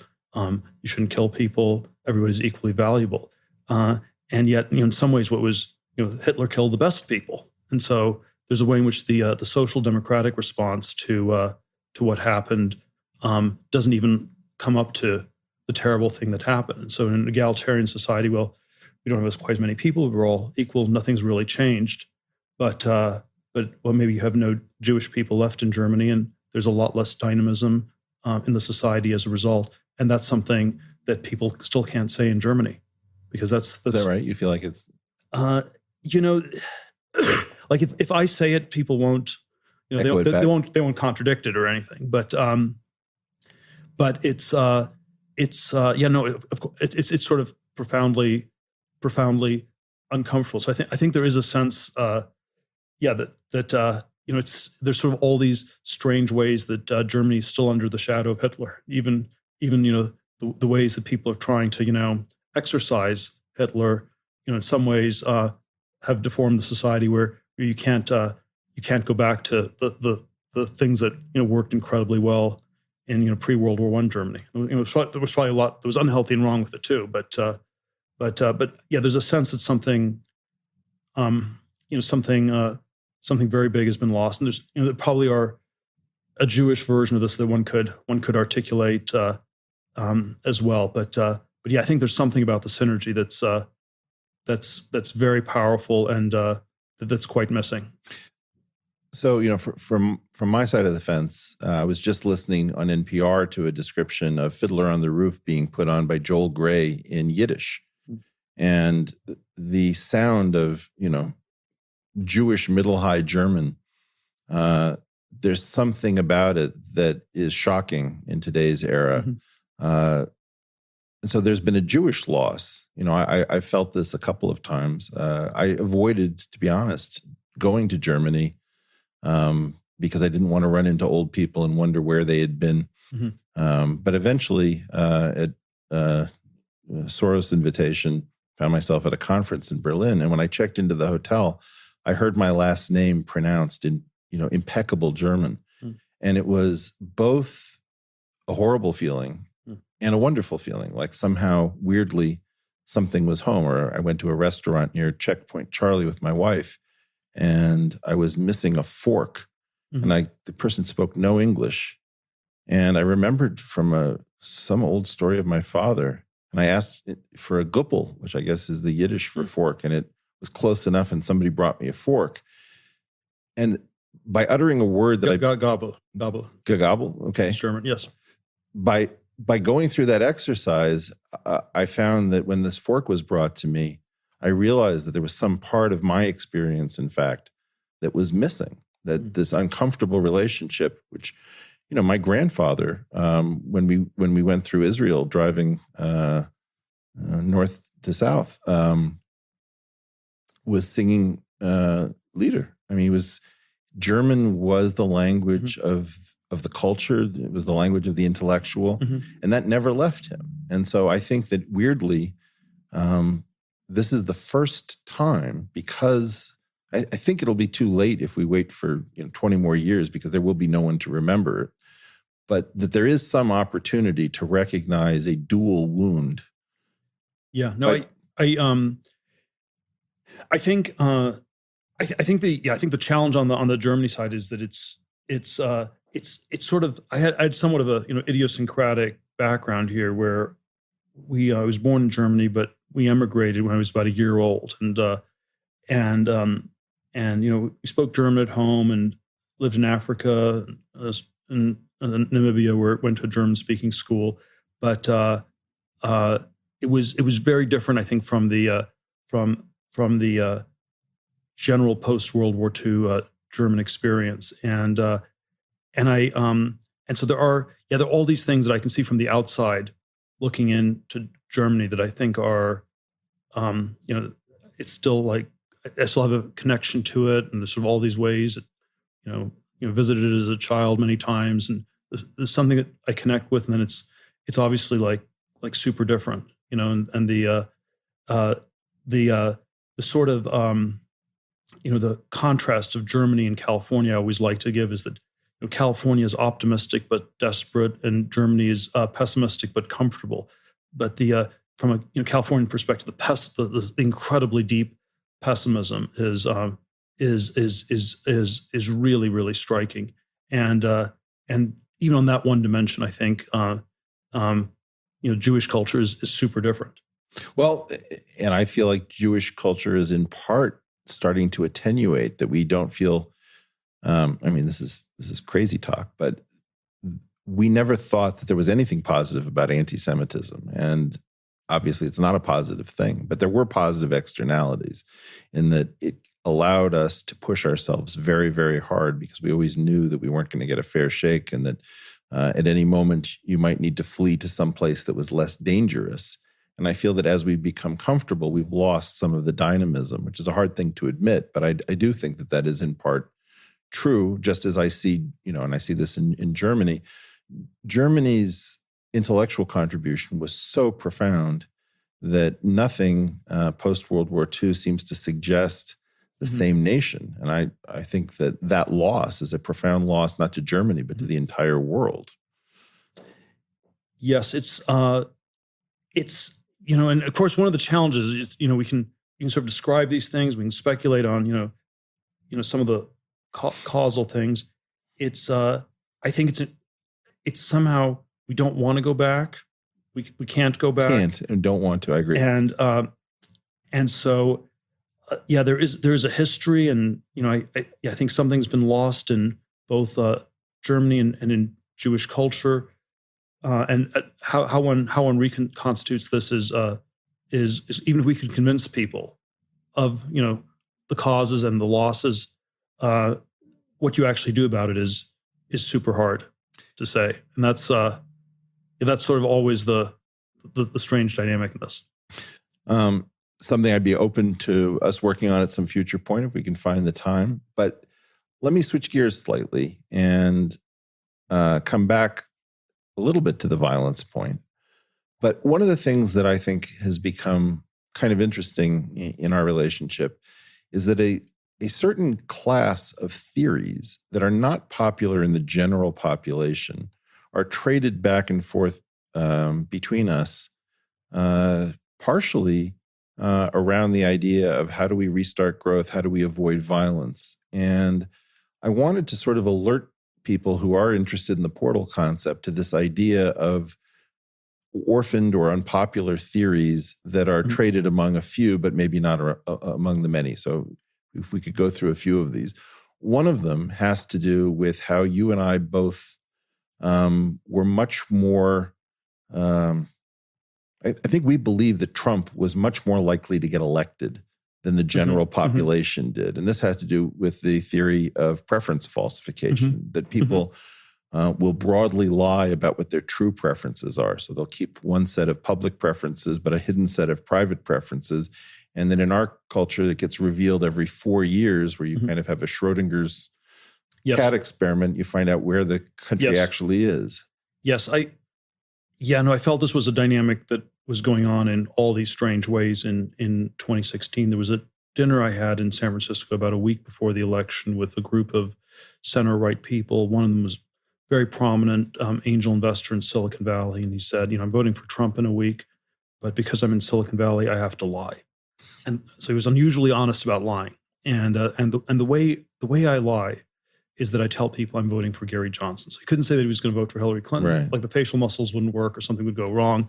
But Gary Johnson was sort of the lie that you could tell. And then if you actually look at what happened in the month before the election, the Gary Johnson support collapsed from, something like 6 to 2% or whatever. And as far as I can tell, all of that went to Trump. And the question one has to ask is, were these people, lying all along? Were they lying to themselves? Did they sincerely change their mind in the last month, or some combination of that? But yeah, one sort of vehicle for this preference falsification was that you had a third party candidate who was sort of a gateway to the transitions. This is what happened with Ross Perot, where the people went, eventually went to Clinton in 92 or John Anderson in 1980. So that's been a sort of repeated pattern, and I think that was one element of what was going on. But then I think there were also all these aspects of the Trump candidacy that people were super uncomfortable about, polite society, and so one would, the preference falsification was somehow perhaps much greater than in many other past contexts. And so, even the day of the election, the exit polls suggested that Trump was going to lose. And so there was still a 2 to 3% effect like this, literally the day of the voting. Well, I voted for Bernie in the primaries, and I felt that both you and I had realized that the Clinton neoliberal story was a slow motion, one-way ticket to disaster if it kept going on election after election, so that both of us recognized that we had to get off that train. Of course, one of the complicated questions in all this is, did people actually already sense this, and were they lying about this? So like everybody was saying all the way throughout 2016, most of the people were saying, well, there's no chance that, Trump's going to win. This is absolutely impossible. And I didn't really connect this before the election, but with 2020 hindsight, I wonder, was the fact that everyone was clicking on the Nate Silver 538 statistical polling model site a few times a day, to reassure themselves that Hillary Clinton was still ahead and was going to win? Was that some sort of acknowledgement that on some maybe subconscious or barely conscious level, people sensed that it wasn't really as done a deal as they were constantly saying? So there's even a version of that question that I wonder about. Because there was something about the polling that took on this unusually iconic role in 2016. It was so important, and there was no truth outside the polls. I remember there was one of the Democrat talking heads saying something like, Republicans don't believe in climate change. They also don't believe in polls. That's why they're going to lose. And generally, polls are right, but there was something about how all important they were in 2016 that might have been a tell that something was a little bit amiss. Well, I think people knew, to my way of thinking, I think people knew that there was something very bizarre about this election. I think that the Bernie scare, that if the Democratic Party hadn't been so skillful in sidelining Bernie, and where the party regulars were, clearly backing Clinton, my sense is that it could well have been Bernie versus Trump, and that would have been enough to say the neoliberal story is over. So I think there was that fear that this was coming to an end. My sense of it was that the major reaction to Trump was sort of a class reaction, that it was, you are rejecting the entire concept of an educated group that knows the right things to say. And, you're clearly sort of not the kind of person who should be in the Oval Office, much more than the issue of whether or not Trump was going to be a warmonger or turn the U.S. into a police state, which, of course, doesn't seem to have happened as of this moment in 2019. Yes. Yes. But I guess what my sense of it was is that people really were shocked. I live in a left of center universe. The day after, they certainly pretended to be shocked. No, there's no. So look, I'll concede your point. They were pretty shocked. They were pretty shocked. But but I still have my question. Why were they clicking on the Nate Silver sites a few times a day? One version of it was, let's say, even if Hillary trounced Trump, but it wasn't enough, that would be a scary thing, given what Trump had been built up to, which is a orange Hitler. If you imagine that your country is supporting somebody who thinks all Mexicans are rapists, and is going to take the country back to the Middle Ages, it would be very disconcerting if such a person could get 20% of the vote. So I think that the poll had its own significance. However, I think that one of the things about preference falsification is that when you start to believe that this is a robust phenomenon, that all of the economic models that assume that your private preferences and public preferences are the same, you start to see the world very differently. And so this is one of the portals into an alternate way of seeing the universe, so as not to get surprised by revolutions. Well, it's always, it's always this question, in my mind, this question of preference falsification, the Tim McCron theory is tightly coupled to this question of, how intense is the problem of political correctness, where, how much pressure is there on people to say things they don't actually believe. And I always come back to thinking that the problem of political correctness, in some sense, is our biggest political problem. That we live in a world where people are super uncomfortable saying what they think. That it's sort of dangerous to use the Silicon Valley context. It's a problem that Silicon Valley has become a one-party state. But there are two different senses in which you can be a one-party state. One sense is that everybody just happens to believe this one thing, which is one thing, and then the other one is in which 85% of the people believe one thing, and the other 15% pretend to. And it's sort of like it's a dynamic with super majorities where in a democracy we think 51% of the people believe something, they're probably right. If 70 to 80% believe something, it's almost more certainly right. But if you have 99.99% of the people believe something, at some point you shifted from democratic truth to North Korean insanity. And so there's a subtle tipping point where the wisdom of crowds shifts into something that's sort of softly totalitarian or something like that. And so in my mind, it maps very much onto this question of the problem of political correctness, and it's always hard to measure how big it is. In a politically correct society, of course, we're just saying what we think. We all love Stalin, we all love Chairman Mao, and maybe we're just singing these songs because we're all enthusiastic about it. And I think my read on it is that problem has gotten more acute in a lot of parts of our society over the last few decades.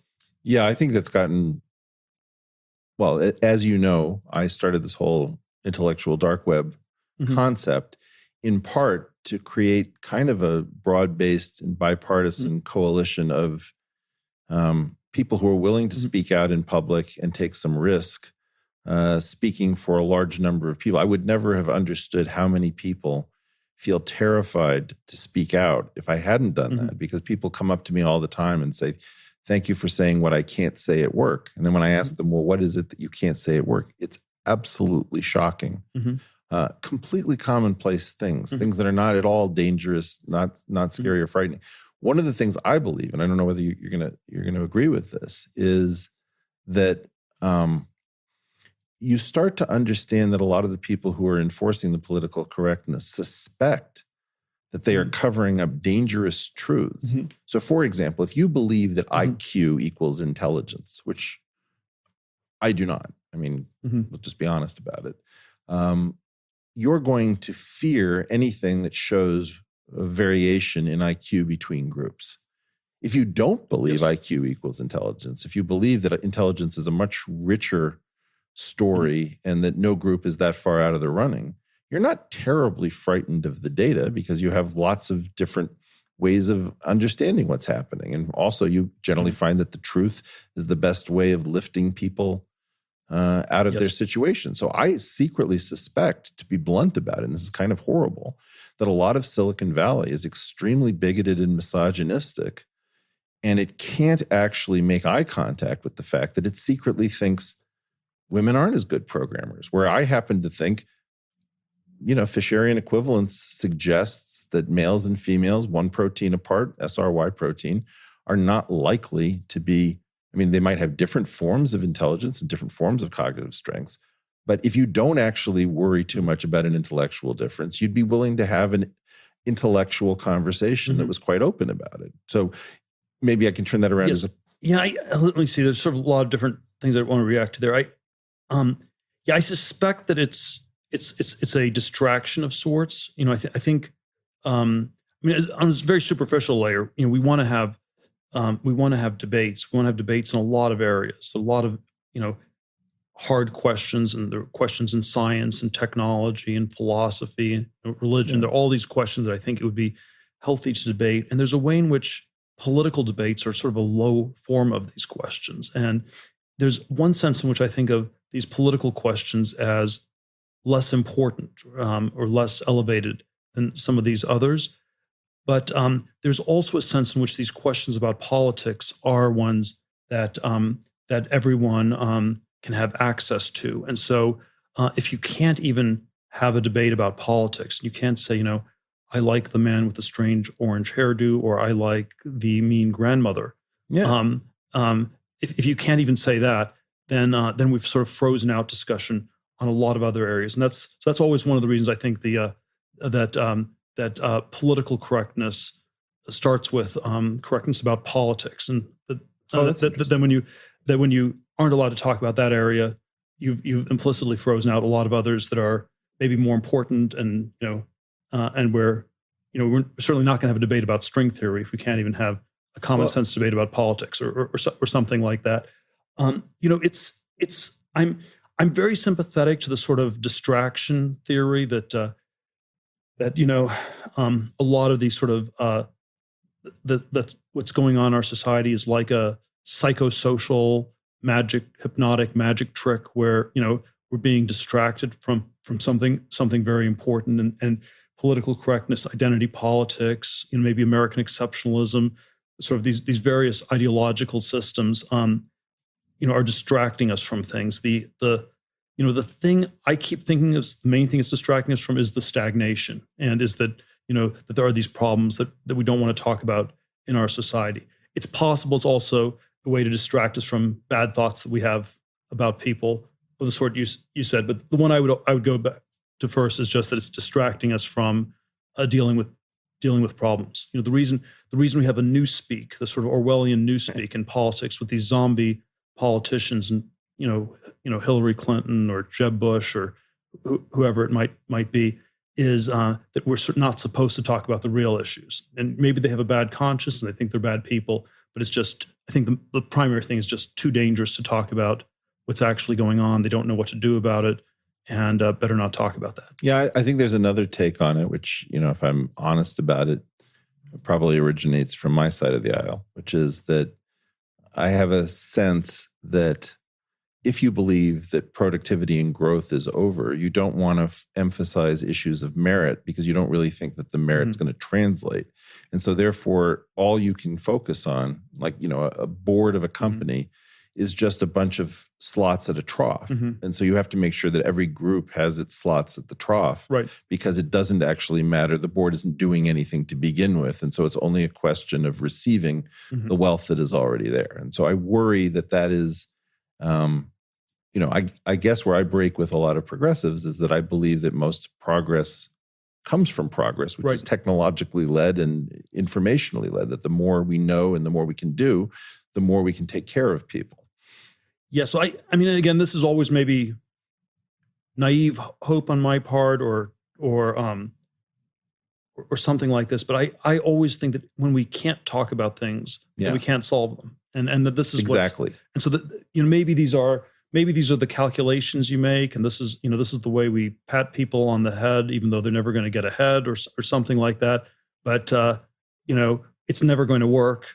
Let's and go eventually down swinging. And people aren't that stupid, and they will eventually figure it out. And so that's sort of why I'm undermotivated to play that game. Yeah, I have to say that one of the things that I've learned from you is that it's one thing to have a contrarian position. It's another thing to hold it when the whole world starts hating on you. For example, I watched the world go from viewing removing Gawker as removing a nuisance or worse that was threatening people selectively to a concern, about like First Amendment rights and silencing, free speech. And, I do have the strong sense that people are willfully misinterpreting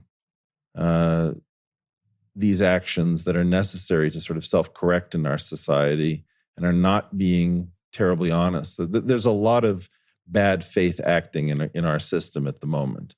Yeah, but again, I'm always this is again where I'm always quite hopeful that people realize there's a lot of bad faith acting, and they discount this. They grow out of it accordingly. And I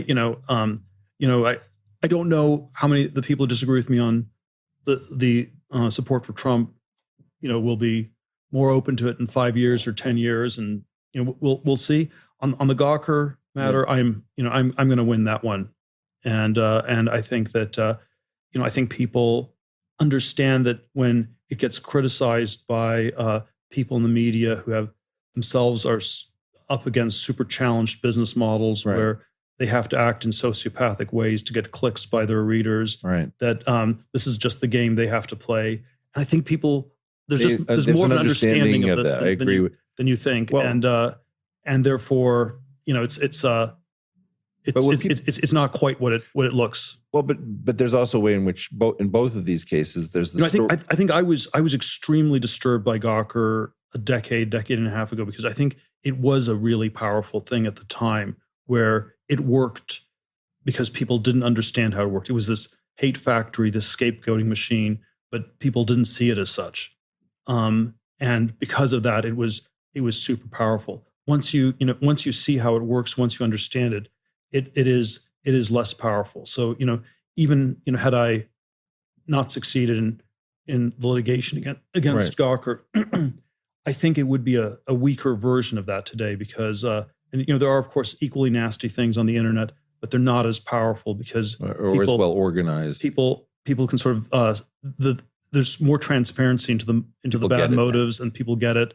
And the hate factory only works when it's not perceived as such. Well, I think that there is a way in which some of this stuff is slowing down because people are getting tired of the constant state of beheading, figuratively, of people via their reputations, that we've moved from honest physical violence into reputational and economic violence against people that are considered undesirable. But I think that like there's a story with both Gawker and Trump, which the rest of the world will never see. And I wouldn't have seen it if I hadn't been working with you. In the case of Gawker, I don't think anybody even knows the story about how much you sweated the ethics internally of how do I do this right? How do I make sure that I don't hurt anybody that I shouldn't be hurting? How do I make sure that this represents something narrow and not something broad? Which is a story, so far as I know, that hasn't been told. And then there's the story with Trump, where I don't know if you remember this. When Trump won, you had a gathering at your house and you did not invite me. And I was so pissed at you that even though I was tooth and nail against Trump and I remained really pretty close to a never Trumper, I knew why you did what you did. I knew that you felt that it was a reduction in violence. And I think that you had theories that nobody believed at the time. If I look out at this world, out through these windows, Trump has not changed mostly day-to-day life, except for the phenomena of Trump. But it's not, there isn't a policeman on every street corner with an automatic rifle. We're not in some sort of siege from the White House. And you said, I think much less is going to happen than people imagine. And I think we're going to be in a much less interventionist mode than we were previously. And whether or not you were right or you were wrong, and so far I think you've been borne out to be right on both of those points. I knew that you had an idea that we had to shake things up or we were going to be in some very dangerous situation. It was I had two speeches in 2016. One was at the Republican convention. One was at the Washington Press Club about a month before the election. And in both speeches, I underscored the ways in which I think Trump would represent a break from the interventionist, neoconservative, neoliberal foreign policies of Bush 43, that Obama still continued, and that Hillary was likely to would have been likely to continue. And I still think that that's roughly what's happened. It's not been as far away from interventionism as I would like, but it's directionally that's happened. And I think that I do think we're not going to go back to that on the Republican side, which is like a very important thing. We're not going to go back to the Bush foreign policy ever. Yeah, that was an important thing. It was when in the primaries, when Republican primaries, when Trump spoke out against the Iraq War. Right. That was a very important moment from my point of view. Yeah. And I think we always think of one way to think of the president of the United States is that you're sort of the mayor of this country, but you're the dictator of the world, because within the U.S. your power is very limited. Outside the U.S., you can do a great number of things, and that's why I think these foreign policy questions are actually are very important ones in assessing a president. Well, I guess my take on the great danger of Trump was that there were certain sorts of standards and agreed upon cultural aspects, which I've likened to the oral Torah of the United States, where the Constitution is our written Torah. And my concern is that Trump has had an effect on degrading certain expectations, where it does matter how one comports oneself as a president, maybe not as much as some of my friends would like to think. And I do think that we needed some dynamism. But my concern is that it's going to be very difficult to recover from the kind of damage to our sense of what can and cannot be said and done. Not that I did think that we needed to break out of our Overton window, if you will, on many topics. I was just, the way that Trump touched those was not comfortable for me. Yes. Well, look, I don't want to get. Look, I agree. certain ways in which President Trump does not act presidential in the way in which the previous presidents And I acted agree that he's presidential. breached things that needed And to then be said. But then maybe there's some point where Yep. it was too much acting, and the acting was counterproductive. And that's I think there is something extraordinary about how it was possible for someone like Donald Trump to get elected, and probably a useful question for people on both the left and the right would be to try to think about what the underlying problems were, what some of the solutions to that are, and it's I think the left or the Democrats they can win in 2020, but they have to have more of an agenda than just telling the Republicans to hurry up and die. Well, it has to be more than that. This is the thing that convinced me that I didn't get the Trump thing, which was I was convinced that Trump was going to be such a wake-up call that the Democratic Party was going to, go behind a closed door and say, we cannot let this happen again. We have to look honestly at how we got beat, what this represents, what it means, and what we're going to do next time. And the idea that we were going to double or triple down on some of the stuff that didn't work never even occurred to me. I had no idea that party was so far gone that it couldn't actually, if you imagine that he's Orange Hitler, you would think Orange Hitler would be the occasion to think deeply and question hypotheses. And I really have been shocked at the extent to which that didn't happen. So maybe I got my own party wrong on that front. I didn't know that we were this far gone. But yeah, no, I mean, it's. I think there's still a lot of time to do that. And I keep thinking that we are at some point where the distractions aren't going to work as well. I think the big distraction on the left over the last 40, 50 years have been forms of identity politics where, we don't look at the country as a whole, we look at parts of it, and it's sort of it's sort of been a way of I think obscuring these questions of stagnation. Fair enough. What's the right? I would say the right wing distraction technique has been, I would say, something like American exceptionalism, which that's interesting. Which is this doctrine that the U.S. is this singular, exceptional country. It's so terrific, so wonderful. It does everything so incredibly well that you shouldn't ask any difficult questions, any questions at all. And it's if you want the it's I think it in theological or epistemological terms, you can compare it to the radical monotheism of the God of the Old Testament, where it means that God is so radically unique that you can't know anything about him. You can't talk about God's attributes. You can't, say anything about him whatsoever. And if the United States is radically exceptional, then in a similar way, you can say nothing about it whatsoever. And there may be all these things on the ground that seem crazy, where we have people who are exceptionally overweight. We have subway systems that are exceptionally expensive to build. We have universities that are exceptionally sociopathic. I mean, you don't have the student debt problem in any other country. We have a trade regime that's exceptionally bad for our country, like no other country is as self-destructive as this. There are all these things that we somehow don't ask. So I think exceptionalism somehow led to this country that was exceptionally unself-aware. And that's very interesting. And that's and so there's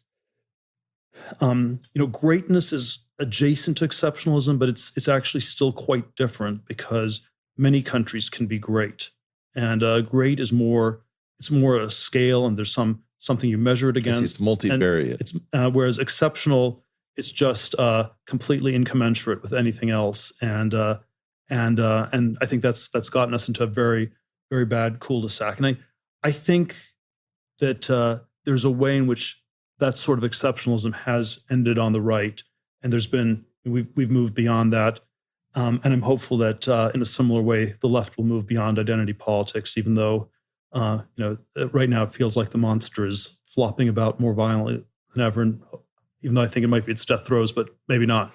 Yeah, and it could be that it's gotten very strong, or it could be on its last legs, and it might as well go for broke. Yes. So let me return back to the line of inquiry. I mean, sorry, just enjoying so much hearing what you have to say. Some of it's new to me. The theories that might be portals into a different way of looking at the world. One of them that you brought into I've never heard of before, was Girard's various theories. And I wonder if you might say you've often credited your success in business to how you understood and you applied Girard. I mean, obviously, he didn't have this kind of level of business success. So can you talk a little bit about your personal relationship to René Girard's theories as a portal into a different way of seeing the world? Well, let's say a little bit about the theory. So it was sort of this theory of human psychology as deeply mimetic, where you sort of you copy other people. So just for the folks at home, mimetic as in mime rather than memetic as in meme. Yes. Well, they're probably closely related. Okay. But all right. You imitate people, but that's how you learn to speak as a child. You copy your parents' language. That's how, but then you also imitate desire.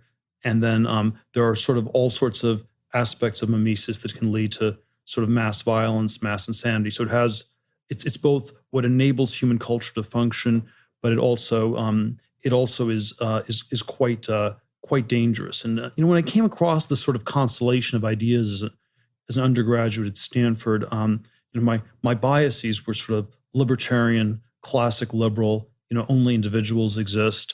Individuals are radically autonomous, can think for themselves. And so this was it was both it was sort of a powerful corrective to that intellectually, but then it also worked on an existential level where you sort of realize, wow, there are all these ways that I've been hypermimetic, I've been hypertracked. Why am I at Stanford? Why does this matter so much? Why am I doing all the things I'm doing?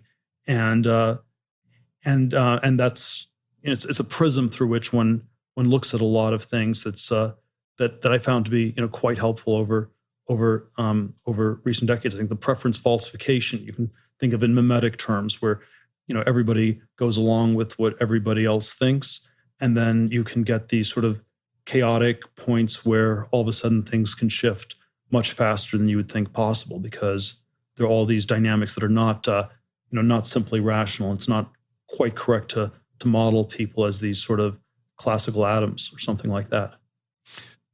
It's much more entangled. Do you?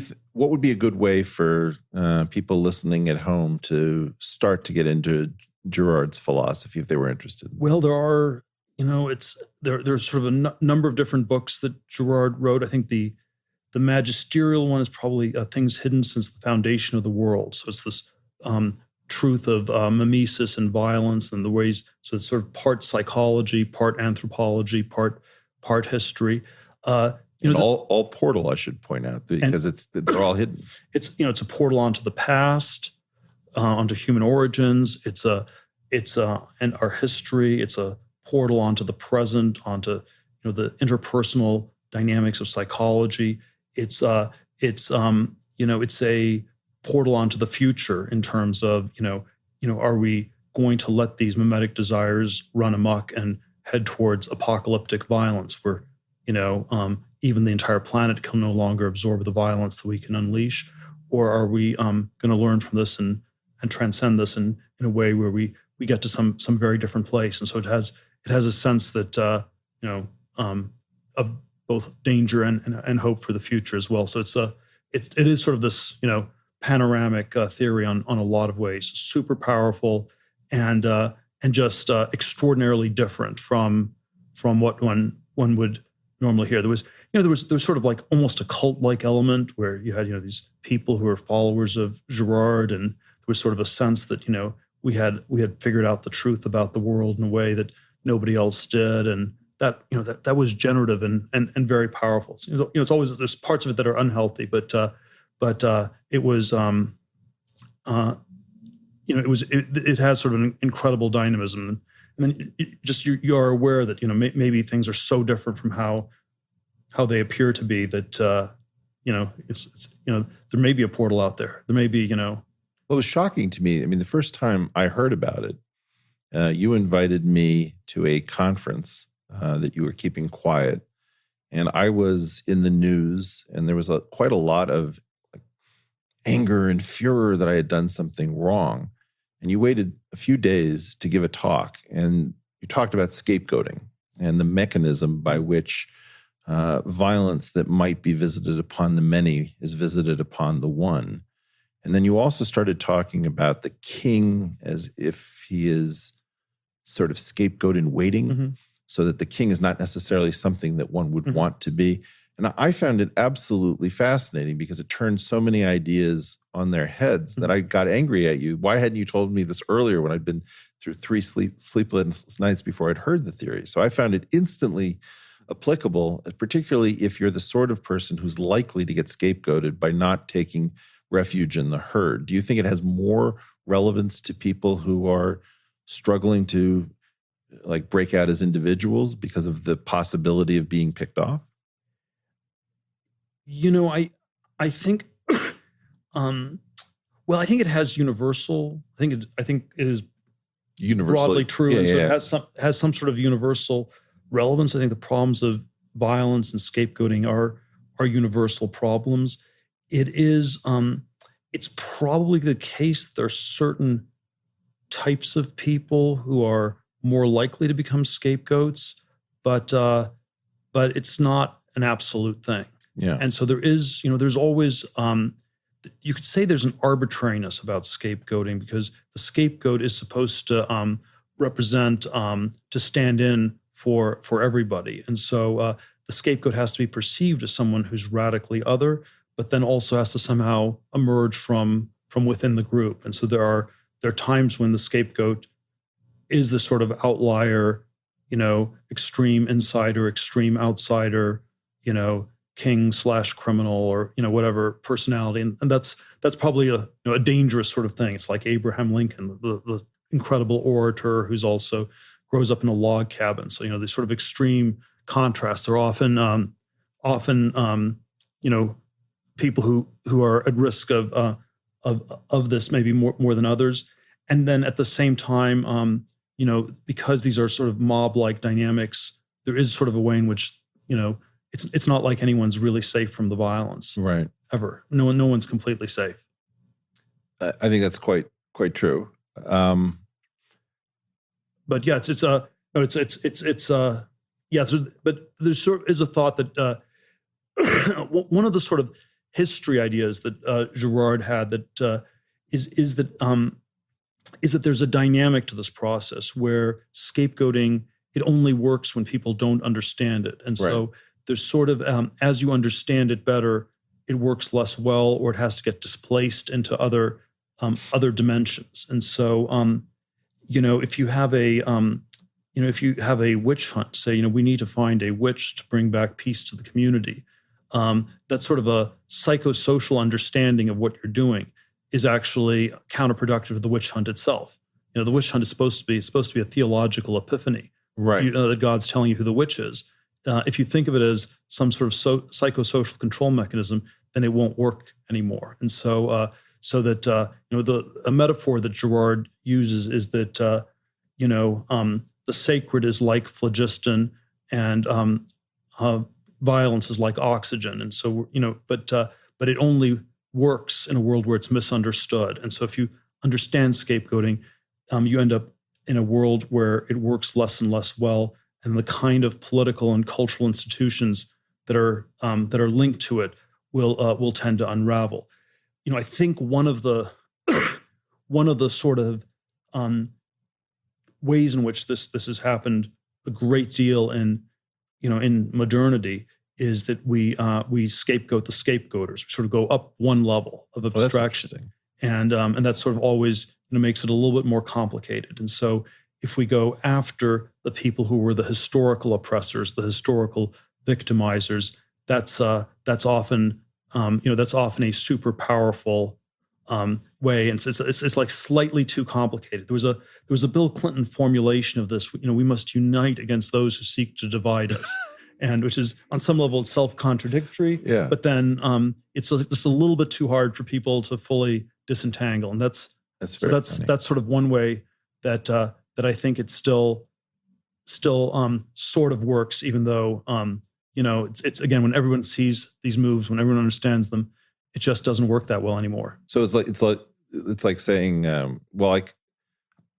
Would you like me to prescribe you a placebo? Uh, In other words, yeah, that probably does not work very well. That doesn't work very well. That probably does not work very well. And but then the other part of it that I find terrifying, but also interesting, is that implicit in this framework is that there is a minimal level of violence needed to accomplish an end. And that the scapegoating mechanism, while entirely unjust, has the virtue of being minimal in that the horror is visited upon the individual. Yes. Or the theological terminology Girard would use would be that scapegoating is satanic, and that archaic cultures were a little bit satanic, but not very. And they were sort of satanic in an innocent way, because the violence was actually, a way to limit violence. Violence is both, it's both a disease and a cure for the disease. We need violence to drive out violence, and this is how our societies how our societies work. And then it's not quite clear how things will continue to work. So so you could always say that there's a sense in which, this is super broad brushstroke type argument. There's a way in which you can say that the left is more focused on the unjustified nature of violence, and the right is more focused on how a certain amount of violence is needed for society. And there are ways in which they're both right, and then there are ways in which they're both deconstructing each other. I suppose you could say a nation state contains violence in both senses of the word contain, because that's good. It contains it as it limits it, it channels it in certain ways, but then it's also part of its very being. And you get into all these questions when it's appropriate, when it's not. And that's why I don't like violence. I think it's a very serious problem. But you also recognize its instrumental nature. If you said we're going to get rid of all violence tomorrow, it's going to stop. You'd be talking about nothing. Or I think so, there's no way in which that can. Well, that might require a tremendous amount of violence to enact, or if we're going to have no more violence at all, maybe you'll have just total chaos and a lot of violence in that form. So it's an interesting problem to there's sort of all these interesting descriptors, but then how to practically translate into action, very, very tricky. Yeah. I think that one of the things on the left that people don't get right, and I don't know whether you'll agree with me or not, is that I think we on the left are somewhat divided between two camps. One camp is quite open about wanting to end oppression, and the other camp is cryptic about wanting to reverse it. In other words, you've oppressed for long enough. It is your turn to be oppressed by us, and we are actually envious of oppression. And there is something of a civil war. I mean, I would say this is the way in which the IDW's left wing or left flank is misunderstood, which is that almost none of the left wing members of the IDW are interested in oppressing anybody. So there can be no payback period that sounds like fun to us.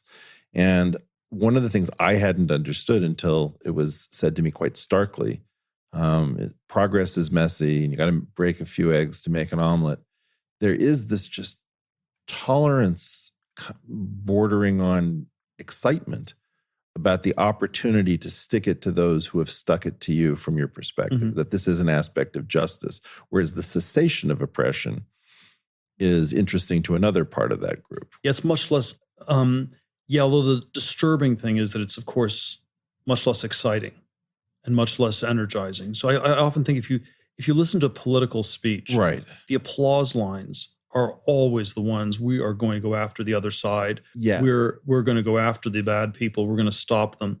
And if you try to construct a political speech in which we're going to unite people, we're going to get everybody onto this goal, and there were no bad people, it's almost impossible to have a speech that has any energy at all. Well, so it's let me take issue with that slightly. My excitement, I agree.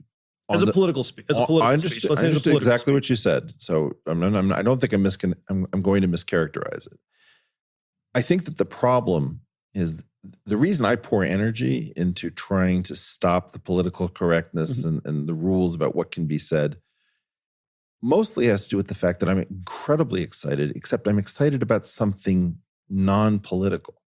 Like if what I'm excited about is pursuing technological progress, scientific progress, more people being able to form families, et cetera, that's where the excitement is. It's not coming from the politics. It's coming from what the politics facilitates. And so I think that the problem with these speeches is if you don't believe that there's something that we're keeping this space clean for, we might as well riot or something, because at least that's exciting and that's got some energy behind it. And then it's my team versus your team. But I think that what both you and I have been focused, I mean, look, at some level, anybody as focused on technology as you are is a progressive in the sense of caring about what is actually progress. And I think that the danger comes from when politics becomes your entertainment. And you read very correctly, and I learned this from you, that when you look at a bunch of candidates debating on a crowded stage, look at where the energy is. And the energy is something that is not, in my opinion, a good indicator. It's not a good proximate for the ultimate that I care about. Yes. Look, I'd like it to be just the way you describe. Yep. I just want to. No, I understood. It often is not. And so, yes, scientific, technological progress, Right, in a way, can the hope is it can lead towards a more cornucopian world in which there's less Malthusian struggle, less violence, and then at the very same time, an honest account of the history of these things is that a lot of it was used to develop more advanced weapons. It was in the pursuit of violence, and one sort of account of the tech stagnation, the scientific tech stagnation, is that the breakthrough thing was the atom bomb, and then and then you built the rockets to deliver the bombs more quickly, and by 1970 we had enough bombs and rockets to destroy the world 10 or 20 times over or whatever, and the whole thing made no more sense. And so if one of the big drivers of scientific and technological progress was actually just the sort of military dimension, when that became absurd, did the whole thing slow down to the space age? And not in 1972 when Apollo left the moon, but was the key moment in 1975 when you had the Apollo-Soyuz docking? And if we're just going to be friends with the Russians, does it really make sense for people to be working 80 hours, 100 hours a week around the clock? And again, I don't think it's all that, but I think one of the challenges and we should not understate how big it is in resetting science and technology in the 21st century is, how do we tell a story that motivates sacrifice, incredibly hard work, deferred gratification for the future that's not intrinsically violent? Yeah, and it was combined with that in all these powerful ways. Well, so when I think about the way in which the nation, let's say, came around, because I think this is one of the reasons, if you sort of take people, a lot of people deny that there's a tech science stagnation going on. Sure. But then, one of the other things one hears is, well, maybe it's not progressing as fast, but do we really want it to progress as fast? And isn't it dangerous? And isn't it, we're just going to build the AI that's going to kill everybody, or it'll be, biological weapons, or it's going to be, runaway nanotechnology, or, and I don't think we should, dismiss those fears, completely. They're not completely unfounded. Well, the fear is that it's going to make these things cheap and easy, whereas right now you still need a state to do a lot of this work. I mean, Elon Musk is one of the first private individuals with a space program. Yeah, that's a version of it, but I think in general, it's just that somehow you will lose control over the violence. You think you can control it. Maybe it's a large state. Maybe it's autonomous AI weapons, which in theory are controlled by a state, but in practice not quite. And so there's sort of all these scenarios where the stuff can spiral out of control. I'm more scared of the one where nothing happens. Right. So I'm more scared of like the stagnation world. I feel ultimately goes straight to apocalypse. And So I'm much more scared of that. But we have to understand why people are scared of the non-stagnant world. Well, it's a very strange. I mean, boy, there are a couple of threads here that are super important. One of which is that one thing that I sense that both of us get frustrated with is that if you think about growth as necessary to contain certain violence, and you think about growth as largely also being how much fossil fuels you're able to burn, climate is not paired with kind of a reduction in opulence. It's paired on the other side with war. And if you over-focus on climate and you result in a situation in which growth is slowed to a halt. Now, growth doesn't need to be the amount of fossil fuel you burn, but it has largely been that up until the present. You actually see that the trade-off that you're facing is very different than the one that's usually portrayed by either side. And somehow we never get around to that conversation, which would be, if we were very serious about climate, would we be plunged into war? Yeah, obviously you can't have an economy without an environment, but it may also be the case that you can't have an environment without an economy. Right. And then if both of those statements are true, maybe the set of solutions, the set of best solutions looks really different than if you just focus on one and not the other. Well, this is why it's so important for me to have environments in which people who don't agree on things but agree on what constitutes a conversation can sit down with an idea that nobody's going to leave the table. So with their reputation in tatters to the extent that they can't find a job on Monday to support themselves, is that you have to actually weigh both of these things simultaneously. And the great danger is people trying to solve either problem in isolation. Well,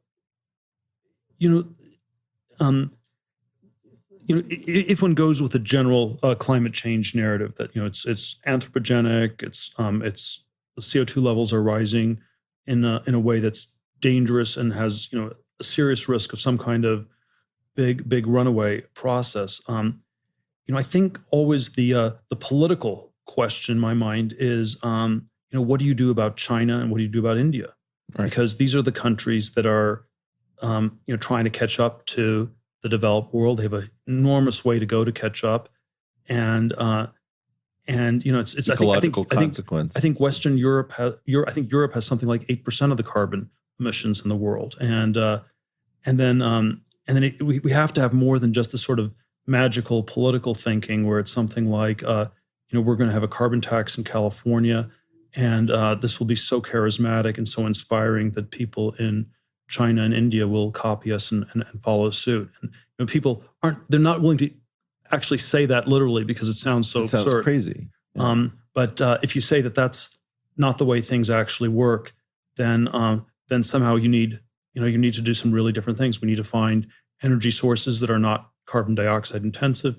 Maybe we need to figure out ways to engineer carbon sinks. There's all this sort of crazy geoengineering stuff that maybe should be on the table. Maybe we should be more open to nuclear power. Sort of like a range of very different debates it pushes you towards. Let me take a slightly different tack. Two statements that I found later in life, unfortunately, but have both been meaningful to me.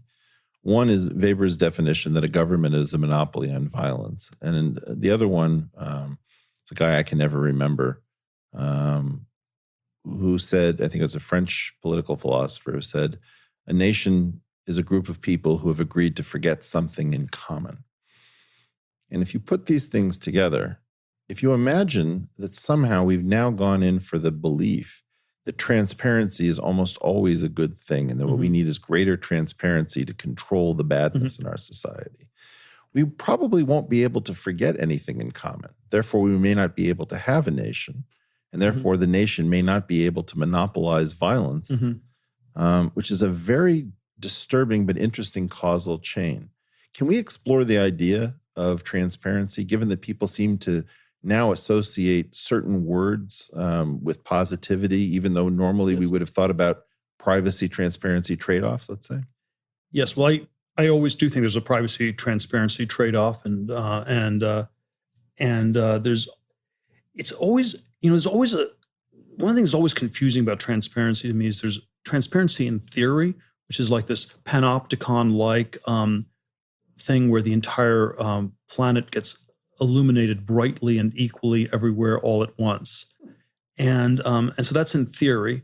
But then in practice, it is often sounds more like a weapon that will be directed against certain people, where it's a question of who gets to render who else transparent, and who gets, and maybe it's even a path-dependent sequencing question where if you do it first, First strike transparency is very powerful. And so you can think about Mr. Snowden against the NSA, and then the NSA trying to expose Mr. Snowden's Swedish sex cult, or whatever you want to describe it as, and I think a lot of it ends up having that kind of an.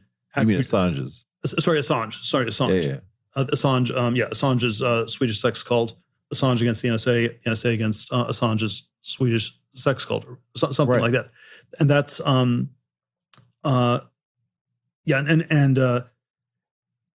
so I think in practice, full transparency, it assumes people can pay attention to everything at once or equally, and that seems politically incorrect. But then even if you had this much greater transparency in all these ways, there are all these ways that would seem creepy, totalitarian. If you state it in terms of the problem of violence, right, you can think of the trade-off between transparency and privacy as transparency is we're looking at everybody, and therefore they can't be that violent, but the state may be very violent in enforcing all this transparency. And privacy is, you get to have a gun and you get to do various dangerous things in the dark, and no one knows what they are.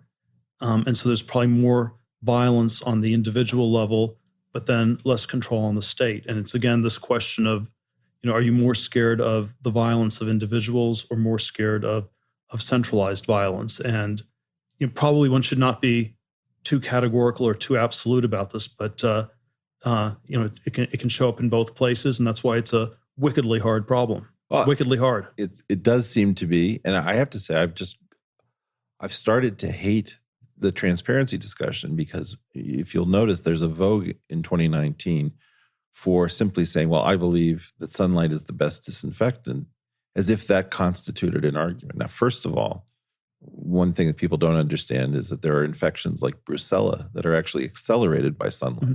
So it's comical. It's not even true. Bleach is probably a better disinfectant. But the idea that constitutes an argument in our time, to me, speaks to the fact that we're living in a very strange moment where if you go back to Ecclesiastes and the inspiration for turn, there was an idea that there was a purpose to everything.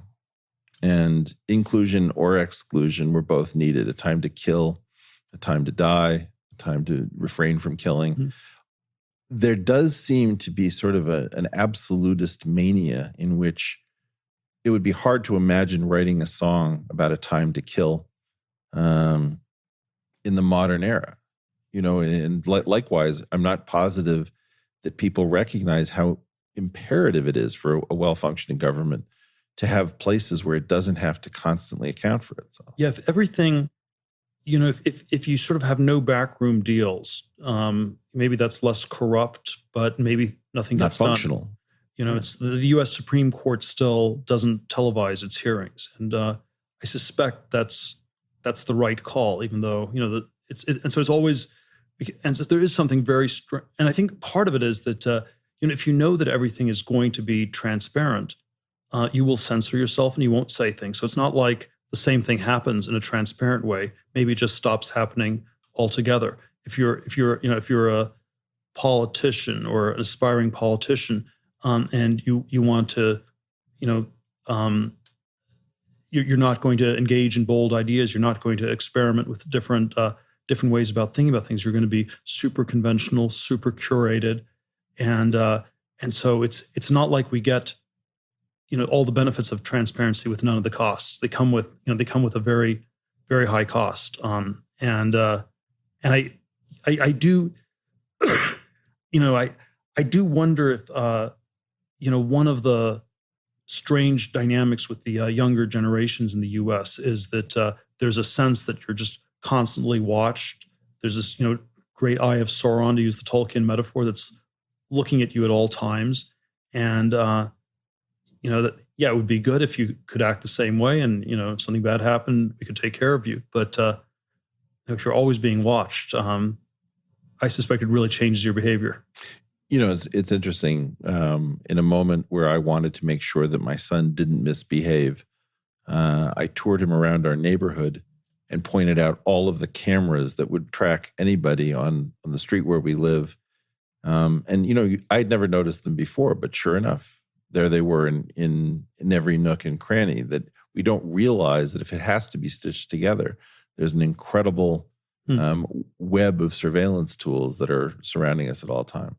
Are you familiar with the theory of Jennifer Freud's called institutional betrayal? I know you've mentioned it to me, but I don't know all the details. So tell me a little bit about it. Well, I don't know all the details either, but I think what she isolated was that people who have been betrayed by institutions that have a responsibility of care, like a hospital, for example, or if you trust a sense-making organ like your newspaper, and then you find that you've been betrayed by that institution that had something of like a principal agent problem, where you had to trust your agent in order to take care of you, that the quality of trauma is in fact different, and that it leads to a universal fear of the infrastructure of your society. That's sort of what I picked up.